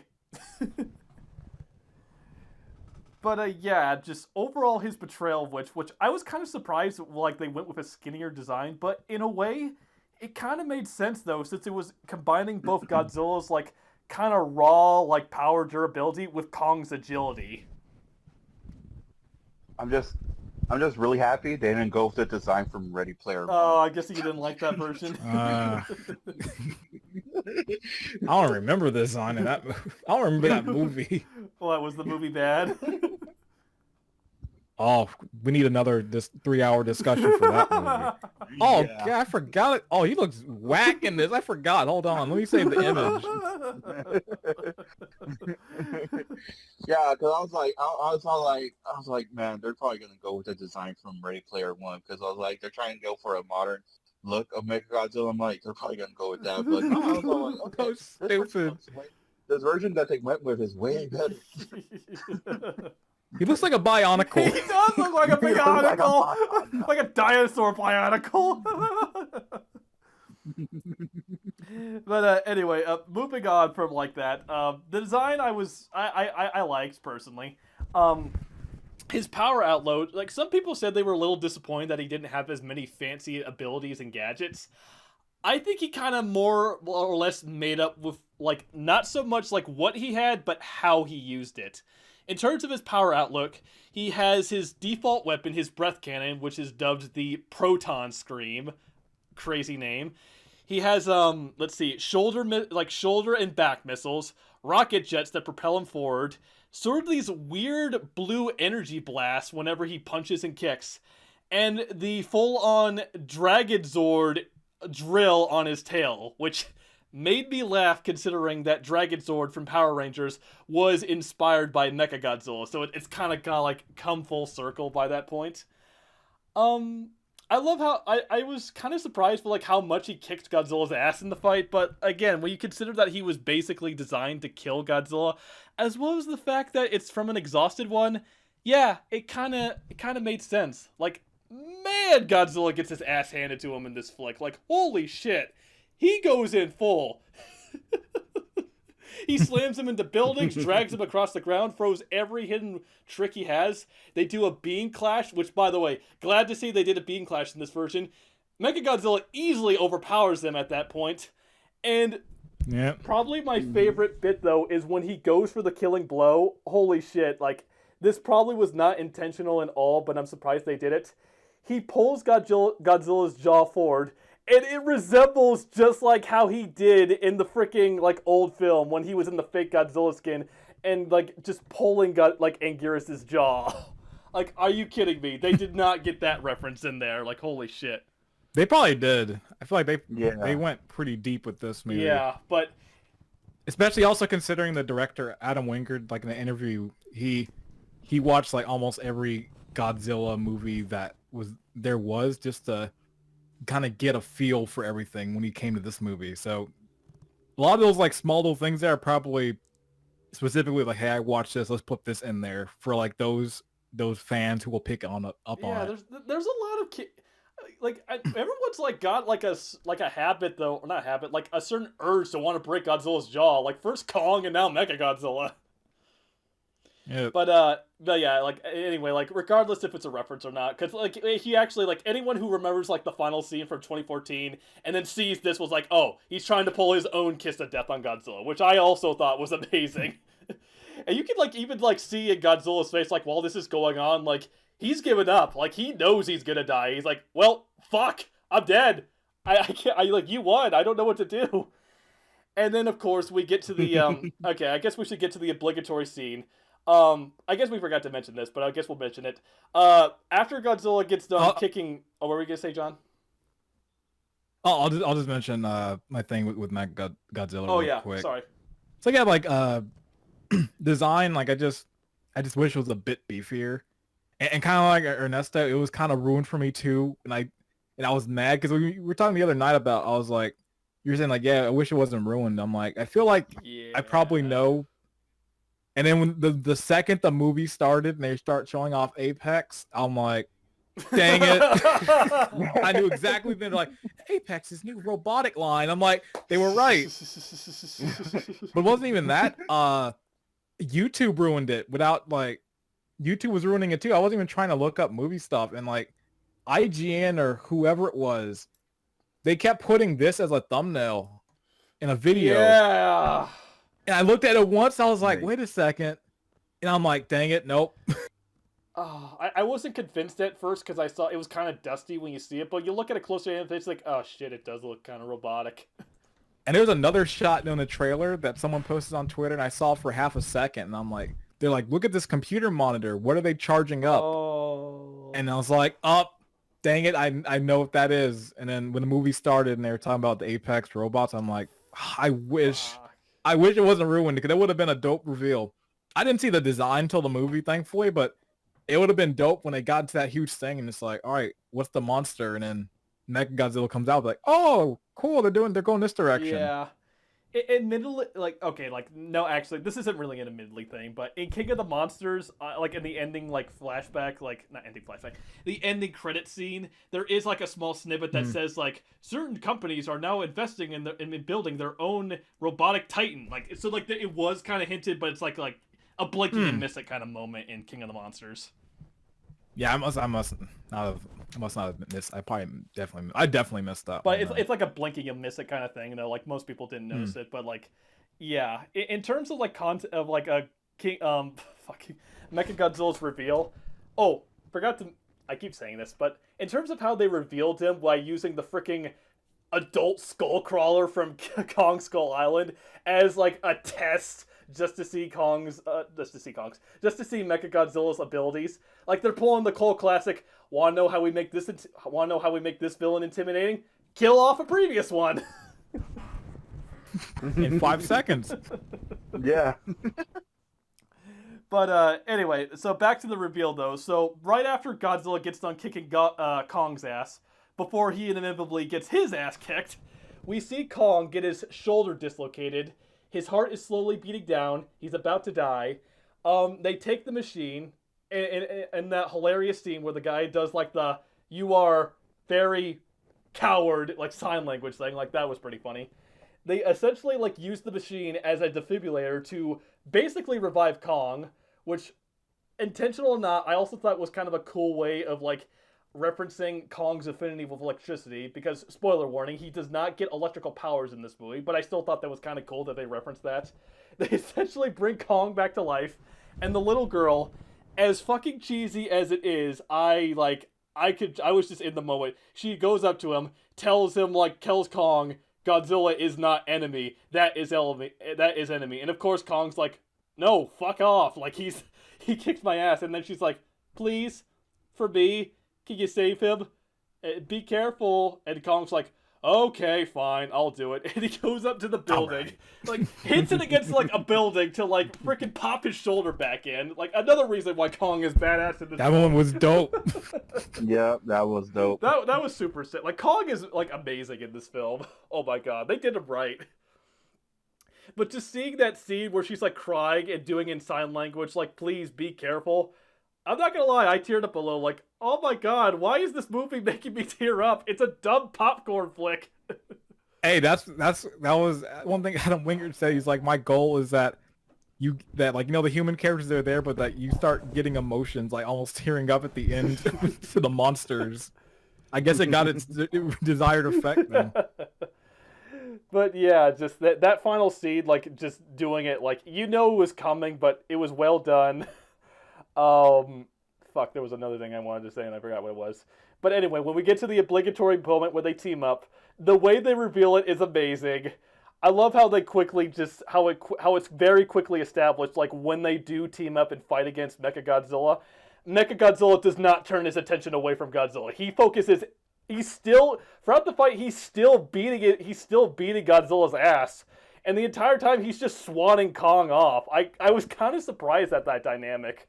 As well as, like, even when they do team up, like, they don't overpower him. Mechagodzilla is still holding his own against both of them.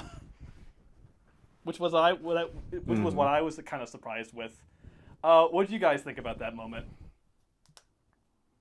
I don't know, it was really cool. There's a moment later, like the end of that fight. Go ahead. Just say it. Just say it. Just say, boy, the way he took him out was so nasty.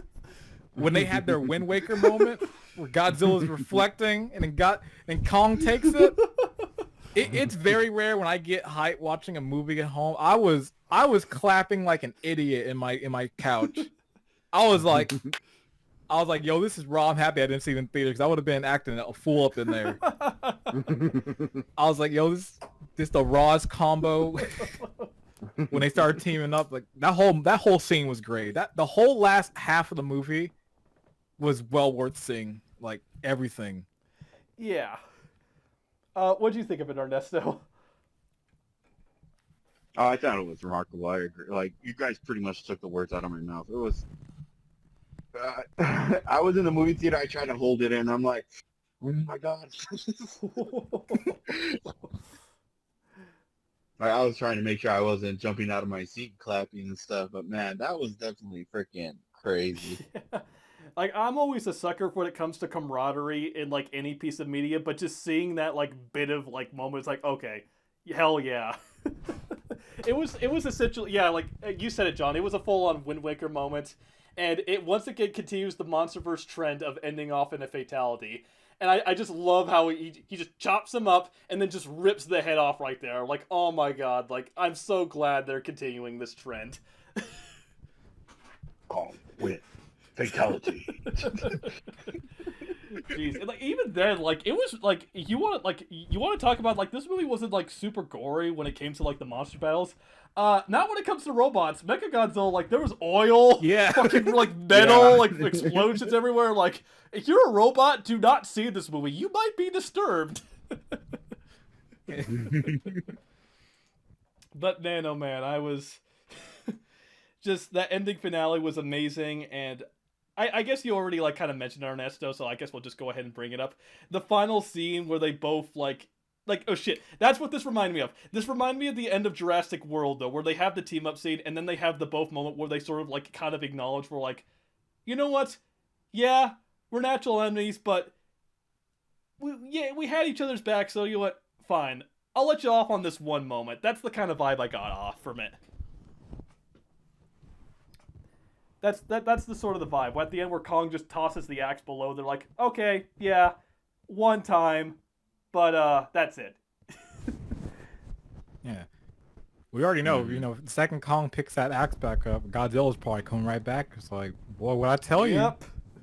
And at that point, it was anyone's game. But they're like, you know what? Yeah, we kind of just got done killing a robot that looked like you. Let's call it a day. So overall, I would definitely, in my opinion, that was definitely my favorite scene of the movie. Even though I do think the Hong Kong fight is the highlight of the movie and probably the best part, like on a technical standpoint, the Mechagodzilla scene was definitely my personal favorite. So, do you guys have any more thoughts on that scene? Because there's a few other things I want to bring up before I'm ready to end off. No, I think I said everything I need to say. Okay, For me. because I want to be sure like we get all of our thoughts in here though. Yeah. Yeah. Okay, so going back to the human storyline, and again, going back to the spoilers of the human storyline, I was kind of surprised. I already mentioned before a few times that the movie did make me laugh. I was kind of surprised like how the human scenes made me laugh. So going back to Team A with Bernie, the conspiracy theorist, I kind of laughed when they jumped in the pod that had all the unborn skull crawlers, and they end up getting shipped like, oh shit, no wait, it's closing. Oh wait, what the fuck's going on? No, it's closing. No shit, no, don't ship us off with these things. No, and it speeds and it starts speeding up, and they start freaking out, and then like 30 minutes later, it just cuts back to them. They've been in there for like hours, and they're just like casually like scrolling through like their phone, their book. Yeah, Bernie's sleeping. He's taking a nap. They gotta wake him up like, oh, it's slowing down. Like, oh, wait, we're there? Oh, thank God. I never thought it was going to end. You know what it was? It was like Plucky Duck, like when they made it to Happy World Land. In April 6, 2021. That's what it was. It was like that scene in Spy Kids 2 where they're falling down the volcano and they're all scared. Because they're flying forever, and at a certain point they just start sleeping and nodding off. How long have we been falling? I don't know. The watch doesn't tell time. God.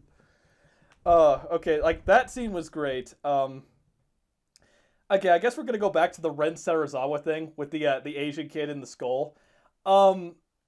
Okay, as far as I'm aware, the novelization goes into a bit more detail about this. But they did him dirty in this movie. So, for a bit of context, Sarazawa, who was Ken Watanabe's character from 2014 in King of Monsters, he was widely regarded as like one of the more interesting characters, at least in terms of the human plotline, and he dies in King of the Monsters. Spoiler warning. So to see them bring his son into this film was like, okay, what are they going to have him do?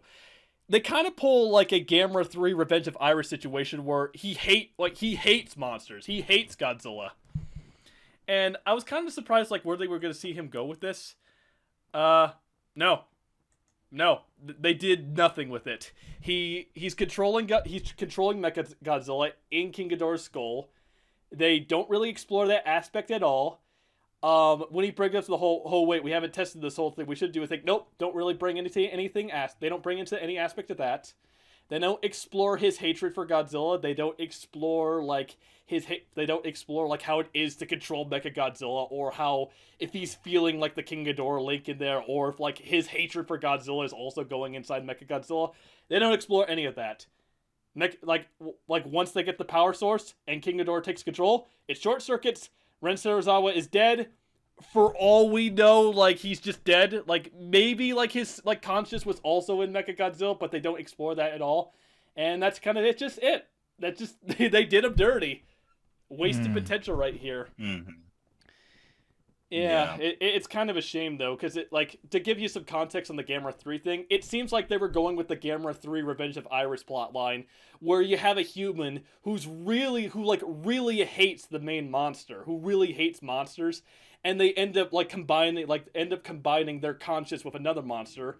And the context of Gamera 3 was this girl who believes Gamera killed her parents, and so she ends up linking with a monster named Iris, and ends up having her hatred of Gamera pursue throughout that monster. You kind of see like you have a struggle between not only the monster side of the story but the human side. They completely dropped the ball on that plot line, and yeah, what you know about that, that is kind of disappointing, at least in my opinion. Mm. So that's all I really had to say about that. So not sure if do you guys have anything to add on that? I was actually pretty disappointed by his character, because I thought, it was like a revenge thing, because it's like in King of the Monsters, Ken Watanabe's character goes pretty much where Godzilla was resting after what we thought got killed by King Ghidorah and stuff. He was just kind of resting there, but what Ken Watanabe's character ended up doing was he brought pretty much an atomic bomb to kind of like, bring him back to life and everything, to like stop King Ghidorah and Yeah, like Rodan, and just pretty much Oh, sorry. Go ahead. like all the monsters that are pretty much wreaking havoc in Earth and stuff like that. So I thought, I didn't know this character was the son of him, until like I pretty much was reading on Twitter and everything about the character and stuff. So I was like, oh, he's like, I did not know that, because honestly, it's like, again, it's like I don't really care about the human character. I honestly legit just found this information out once you guys brought it up. I'm like, oh snap, I didn't know that. Yeah. I'm like, oh nice. Yeah, because it's like I go in for just the monsters. Like I don't really care about the freaking the characters, but they don't really explain to him that he's the son.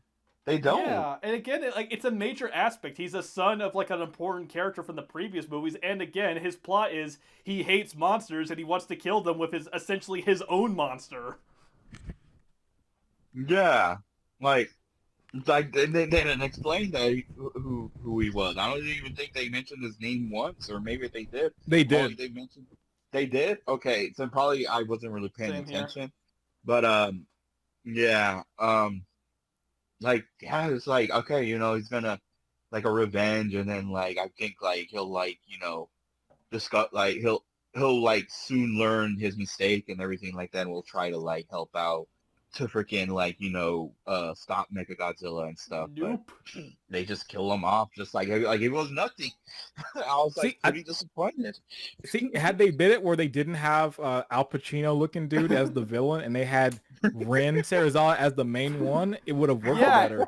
We would have had the whole movie to set him up, and you could have had that kind of building of, hey, these are my motives, like why I want to do this, and it makes more sense than having him kind of be the side character. It's like he's the much more interesting character here, and you put him in the side, in the back. You sidelight him. That's kind of weird. Now hearing that, it changes the whole thing now, honestly, with that character. And again, though, like going back to Gamera 3, like the Gamera 3, like the Heisei, like 90 era Gamera films, those are considered to be some of the best kaiju movies out there. And it would have been really nice to see that this film kind of acknowledged like that era of filmmaking by kind of bringing in that plot line. But again, like the novelization explores a bit more into it though, but the movie just doesn't do anything with it. And it's one of the few times I will kind of count this against the movie in terms of having weak characters moments though, because it would have like added a bit more, like not just to the human side, but even to the monster side as well. But anyway, like that's all I gotta say. One thing I will say, the way that kind of helped defeat Mechagodzilla was the Godzilla side characters. The yeah, I human. forgot about that. You go ahead. You go ahead and tell it. So what ended up so well, Mechagodzilla's whipping on Godzilla's ass, and King Kong getting his axe and everything like that. The Deadpool 2 kid is pretty much trying to figure out like a password, to kind of like shut down Mechagodzilla and everything. They're just figuring out, so him and Bernie just kind of figure out these different like passwords and everything like that. Like they could have probably looked up like, I don't know, notes or something like that, like a little like handbook or something. But they just kind of just randomly like freaking pressed on the password and everything. And then I should say this, Bernie's I guess wife passed away. So, he's just been, suffering from depression. He kind of has like this I think it's whiskey that, and like he has like a flask of like alcohol with him that he pretty much drinks while looking at a photo of his wife and everything like that, Yeah. and stuff. So while they were trying to figure out the passwords, they get they get locked in and stuff like so. You know, they can't try any more passwords. So the Deadpool 2 kid pretty much was like, you know what? I got an idea. He gets the flask out of Bernie, freaking opens it up and just pretty much pours it on the keyboard, and that pretty much.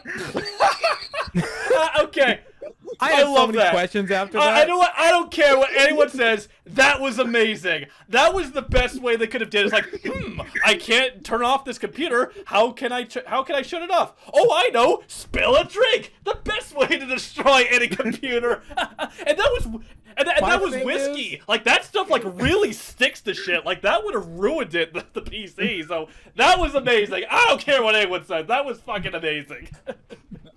My question is, okay, they have this giant mechanized robotic creature, but you didn't have the thought or the tenacity to put a cover over it. Why would you leave exposed electronics like that? It's like you spent all this millions of tech, and you don't put like a cover over it. I guess it was implied that they were still in like the beta phase because the robot wasn't finished since they kept having power issues with it. So maybe that's why. It's like, why did they treat that computer like an Xbox Series X with all the holes there? Like, don't cover it up. But yeah, It's like, boy, hopefully no intern is like, all right, I'm gonna put my Sprite here. Uh-oh. And, like even then, like when he pours it, it doesn't shut him off. It only like temporarily short circuits the robot for like maybe 3 seconds, and then he comes back online. But it's just funny. It's like, man, they really didn't cover that up. But like even then, like it's like for $1 billion company, you would think, you know, you would kind of do something with it. Like, what if a guy, like, I don't know, like a person, like a scientist, you know, behind that, you know, computer, like he's drinking his coffee, he accidentally spills it, like, oops, oops. Well, we're making this joke, but this actually does happen a lot in real life, where like there's a lot of expensive tech, and it's like run on really bad hardware, or it's kept in terrible places. Oops. Like the Indiana Jones ride at Disneyland, maybe they've updated it now since the park's been closed for a year, but like apparently it still is run and operating on Windows 98. Yeah. Ouch. They've not updated it It's at all. just like Nintendo's online service. Yep, same thing. Their online infrastructure is running off of a program for Windows 98, and it finally is getting updated with Monster Hunter Rise. It took them this long. So, you know, maybe it isn't crazy that they didn't put a cover on that computer. Maybe they're keeping it realistic. But yeah, and again, it was the Deadpool 2 kid. It was the kid who they said, "Shut up, Meg." It's like he was the one that saved the day. The hero of the movie. The hero of the movie. That's why Him and Gia are the real heroes. Like freaking Kong and Godzilla would have been dead if he didn't do anything. Like, he was the true hero. He should have received some credit. Yeah. Like, oh shit, let me grab this guy, this freaking flask of alcohol, and just pour it in the keyboard. Maybe that'll help. And Like it did. again. Thus Kong performing that fatality on Godzilla. Shut up, Kyle. Like no, like you shut up, Kyle Chandler. What you do in this movie? You didn't do anything. He's the same idiot who said in the beginning that, wait, I thought Godzilla was a good guy. It's like you have no reason to Like talk. right after he just got done in the last film being so like convinced Godzilla was evil. I don't know. To now being like, wait, why is he doing it? He's a good guy. It's like, shut up. Why don't you shut up? I'm trying to. What have you figure out done in this movie? Godzilla's attacking these for real. Even though like you're a kind of like a big part in the King of the Monsters, man, he was just reduced to just a side character with little screen time. He was the Bryan Cranston of this movie. Oh yeah, that definitely. Oh man, I was disappointed by that one. Yeah. Oh my god, but yeah, the best scene in the movie. I guess the only other thing I really have to say though was that I kind of forgot. I keep saying that throughout this freaking review.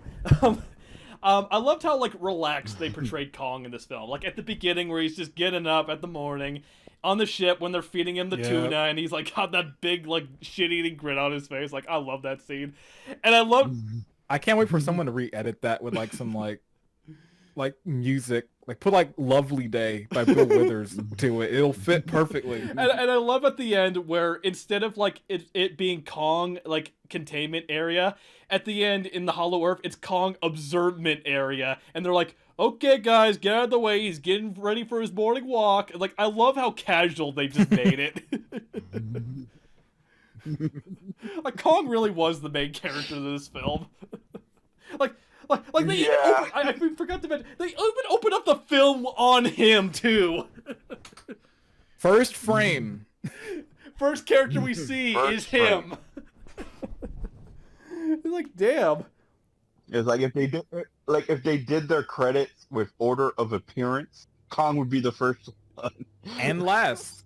I think he's the last shot of the movie. Yeah, he is too. Yeah. And also, how freaking rare is it for Kong to get a happy ending? Like, he's got a happy ending in, like, a few other films, but, like, most of the major, like, Kong remakes or, like, the Kong Skull Island one, he's got, like, he's had it hard. He's had a really shitty life. And, like, this one, he finally gets a happy ending. Oh my god, finally, give the guy a break for once. For real. Oh, well. Man's been through enough. Yeah. So one real quick thing I need to say before it ends. I have to bring this up. This is related to the movie, but it's just something that I have no word for this next one. We've talked about this before. I don't know if you've heard this. So, man, I'm so disappointed in this person. Oh. So the other day, James Rolfe uploaded, the day the movie came out, he uploaded his review of Godzilla vs. King Kong. And I haven't seen like the full thing yet. I saw the point in question of what I'm talking about. And he was just talking about how, like, oh yeah, I actually would have had a cameo in this movie, and I turned it down. James Rolfe turned down a cameo in Godzilla vs. Kong. Because the director, Adam Wingert, is a big fan of Angry Video Game Nerd, and he's been wanting him to be in one of his movies for a long time. When VHS 2 came out, he wanted him to act in like his short in the movie. But because of something in James Rolfe's life, he had to turn it down. And this time he turned down a cameo role. And it's like, it's so baffling because Godzilla is one of James Rolfe's favorite films of all time. Like he loves the Godzilla films and just the kaiju films. He reviewed every single one of them. He's like, this movie is so important to me as a movie fan, as a filmmaker. He put like a Godzilla type fight in his own movie. Yeah. And the fact he was like, I turned it down. I couldn't believe it. I was so like shocked. This is the first I'm hearing about this. I didn't bring it up because I wanted to save it for the review. Yeah. And to be fair, he said he did this because like his second daughter was being born around the time. I'm thinking, then just like get freaking reschedule it then, dude. Like get it like rescheduled. But my thing is like, okay, if it is how close it is, a film like a day on film, like especially if it's a cameo, it's probably a 12-hour shoot, realistically. Mm-hmm. That's one 12-hour day and you're done. Yeah. You couldn't spend one day out. And I think I figured out what role it would have been. What? Right in the beginning of the movie. Oh. When I saw that guy and how he's only that's the only time he's in the movie. I'm like, and he's wearing glasses too. I'm like, I bet that was James Rolfe's cameo. He would have been in the beginning of the movie. Do you know how raw that would have been? Not knowing it. The movie starts, James Rolfe. It's like, boy, that's like a weird dream come true. It's like you watch the movies growing up as a kid, and you're now in one. You're cemented in a Godzilla movie. And it's like, oh. But sorry, guys. Just I kind of want to just see this movie blind, and I not in the mood. Hey, I refuse. Ernesto. No, he said like his Ghostbusters review. Hey, Ernesto. They're offering you a role in the new Mortal Kombat movie. Do you want a role in it? Nah, I'm more of a dead or alive person. Yeah, volleyball. You guys Extreme. would know right then and there who is this guy and what you do for Ernesto. Hey guys. Because how much I love Mortal Kombat. Hey, Peter. Okay. Hey, Peter. You're gonna get that joke out of there. We're offering you a role in, say, oh, I don't know, off the motion picture. Would you like to be a cameo in it? I think I'm just gonna stay home and drink. Maybe go online, talk about politics. Oh yeah, also go on about how just amazing the modern Paper Mario games are. Oh, and all those comic reviews they made. Who are you? They're awful. I don't even care that the guy who fucking made them saw my videos. Nah, fuck that. I'm too good for that. Who are That would you? be like if I got a call from Nintendo and they're like, a game of class, we want you to come down to Nintendo headquarters. We want you to play the first complete build of Link to the Past remake. We don't have the soundtrack finished, but we're going to have Koji Kondo in the room, live orchestrating the music With a for you. translator. With a translator. Oh yeah, and Shigeru Miyamoto and Eiji Aonuma will be there playing with you. You can ask him any question. Nah, I gotta go to work. I gotta get my clothes. I cleaned. gotta make a new episode of the Impractical Gamer. This time I'm doing it on oh shoot, what game are we gonna be doing it? Oh, this time we're gonna be doing it on Nuts and Bolts. That's how it seems with the James Rolfe thing.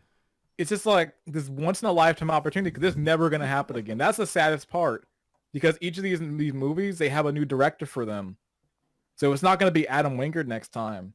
So it's like you're not gonna have that opportunity ever again. Like, oh, that would hurt. That one definitely. This is the first time I'm hearing this. Man, that would have been. You know how crazy. much? This You know what? movie- You only get one shot. Do not miss your chance to blow. This opportunity comes once in a lifetime. You know how much better. this hurt? You know how much it hurt? It hurt as much while Godzilla was doing his Heisei era beam spamming. When he was breathing, he scraped the back of Kong with it, and I swear to God, that scene, I winced when I saw that. That my back immediately hurt when I saw that. He was definitely trying so hard to get that atomic breath out. Like I was all like, man, Yeah. Because I used to have asthma and everything. I was like, man, this just brings me back. Yeah, and then you just see it hit Kong, and all he did was just scrape his back, and that looked like it hurt like hell. Ow. Yeah. Yeah. God, if that thing got a direct hit on Kong, he would be dead. No questions asked. Yeah. Mm-hmm. He would have been a dead monkey. Oh. Next time I see James Rolfe with a Kong. Ah! Why didn't you do it? I'm gonna run into the panel like this.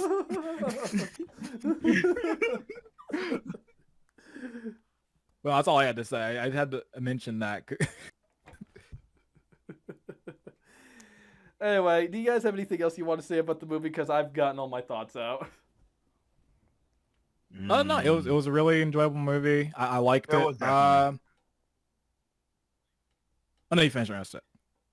It was definitely a great movie, and honestly, this is literally the first movie in a year and a half where a year and a half where I go literally movie theaters open back up to the public and everything, and it was definitely a great first in a long time movie to go in a movie theater and everything. I definitely recommend. I know of everything going on with still COVID and everything like that, but it's still definitely one of those movies that it definitely needs to be seen in a movie theater rather than just at home and everything. Oh yeah, Man, I'm going to see it again. Yeah, those sound effects and everything, it's just everything sounds. It's amazing, and it definitely needs to be heard, in a Dolby Cinema. Any Dolby Cinema, it needs to be seen. That way. Yes, I massive agree. You guys still got time, and it's and it's available in your area. Granted, the conditions are fine. I'd say go see it if you have the money, see it in IMAX. it's one heck of an experience. Like, I guess, like, on a movie Bob technical standpoint, it's not really that good, but, like, if you just want a film, if you just want a movie just to turn your brain off, eat some popcorn and have a good time, go for it. It's a blast. Yes. Yes. So, yeah.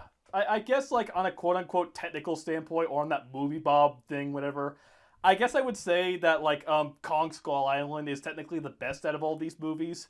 But in terms of, like, what we've seen so far, like this along with King of the Monsters was definitely some of the most entertaining ones. And Kong Skull Island is a great movie. Like, I love that film. But this and King of the Monsters were, like, a blast. I'm so glad I saw them in theaters. So that's all I really got to say. Hopefully the MonsterVerse continues, considering that that King of the Monsters didn't do super well in the box office, they're kind of worried that they might not continue this series. But this movie is getting some good numbers, and a lot of people have been vocal on Twitter about wanting to see the series continue. So yeah, it made 300 million so far. Hopefully, it's made a good amount. We can see a follow up though, because by the way, there's no after credit scene. They set it up. After credit scene. Yeah. Well, oh yeah, that's why I was very confused. I was like, wow, they didn't have a post credit scene. Because the Hollow Earth stuff, now that it's open, like they set it up for like the next one being some like you in can there. set it up for like a Megalon plot line, a Baragon, Varin, freaking heck, what else is there? Like a Gigan plot line. Holy shit, a War of the Gargantuars. And then in 30 years, we'll finally get Destroy All Monsters. A Biolante, Destroya. Oh my god, Destroya. Oh shoot. Like, there's so much more you could do with this universe. Maybe go a bit step further and, put Gamera in there and do the monster human-hating plotline better. There's a lot of potential with this, so hopefully they do make another one. Hopefully. Yeah. I think the thing is they release... And if they don't, it's like, we'll just do it like we do it, like how everyone's doing with the Snyderverse. Restore the monster. Yeah, but even worst case scenario, the series does not continue. I would say it was a good run. I would say I enjoyed it. Yeah, this was the finale. Like, it does end on like a good, Godzilla goes back to rest. King Kong is living his happy life. Yeah, but it looks like the chance of this continuing are looking good. So hey, here's hoping the best for the future. Yeah. So that's all I have to say. Do you guys have anything else you want to add? No, I pretty much said what I had to say. All right. How about you, John? I think I said pretty much everything. Like, really enjoyable movie. Yeah, Kong Skull Island is still probably my favorite of them, but I'd probably put this one second. It was a really fun watch. Like, I'm excited to see it now again in theaters. Like, I don't know when, but I'm gonna go again. Maybe this week. I don't know. Maybe next week. But yes, go see it if you can. Oh. And if you can't see it at theaters, you know what? It's on HBO Max. You can watch it at home, and it's there. It's there. It's only until April 31st, though. Still a good amount of time though, because you can just be cheap, get a free trial for 7 days. You can do that, get a free trial and watch it for free. Cancel. April 30th. There's no April 31st. April 30th until April 30th. Oh yeah, you're right. Shoot. I just been looking at a recording time. It's been almost 2 hours. Literally the length of the movie. It's longer than the movie. Yeah. Yeah. We had a lot to say. Well, I mean, you could break it up. You could definitely break it up from the non-spoiler to the spoiler. Yeah, I think I'm just gonna end up doing that though, because the spoiler section, granted, is a lot longer than this, but my God, this was fun to do. Yeah. And I'm sorry. I feel kind of like I'm gonna be honest. I feel I kind of dominated a lot of the conversation, but I've been watching. No. Well, you're the Godzilla expert here, so it's like it makes sense. Yeah. Because you know some stuff that we don't know, so you having the bigger point in the conversation, it makes more sense. Like, I'm not gonna come up here like I think this was here because that's like No, I'm not gonna no. know. Thank you very much. Well, it was like if we're it's like if we were having a conversation about Castlevania. We know who's gonna Oh dominate yeah, that one. like Yeah, God, or me for Zelda. Like, I can go on for hours. Yeah. So, like, it makes sense. Yeah. I Yeah. really need. Say you don't have to worry always about that. We'll always have those moments where, like, there's a topic, one person's gonna dominate Yeah, it. I really need to get back into Castlevania, but that's a point for another time. Overall, fun time. Dang, it was it was a lot of fun doing another one of these discussions podcasts. We should do these again more often, like when we get the chance at least. Yeah. Oh yeah. Yeah. But anyway, that's all I got to say. Overall, fun movie. Oh, I noticed the ending to the movie though kind of ends like pretty quickly, but I guess like even the movie itself was starting to run out of steam though, considering they threw everything they had. Yeah. But I really am waiting for a director's cut though. But we'll talk about this later. yeah. But anyway, that's all I got to say. I'm Mr. Game Guy, along with my fabulous hosts. I guess you can go ahead, Ernesto. Mystery Espinoza X. Game with class or gorilla with class today. And we'll And see you guys. And Okay, sorry. tune in next time for our next discussion, whether Persona 5 Royal is canon or not. Spoilers, it's not.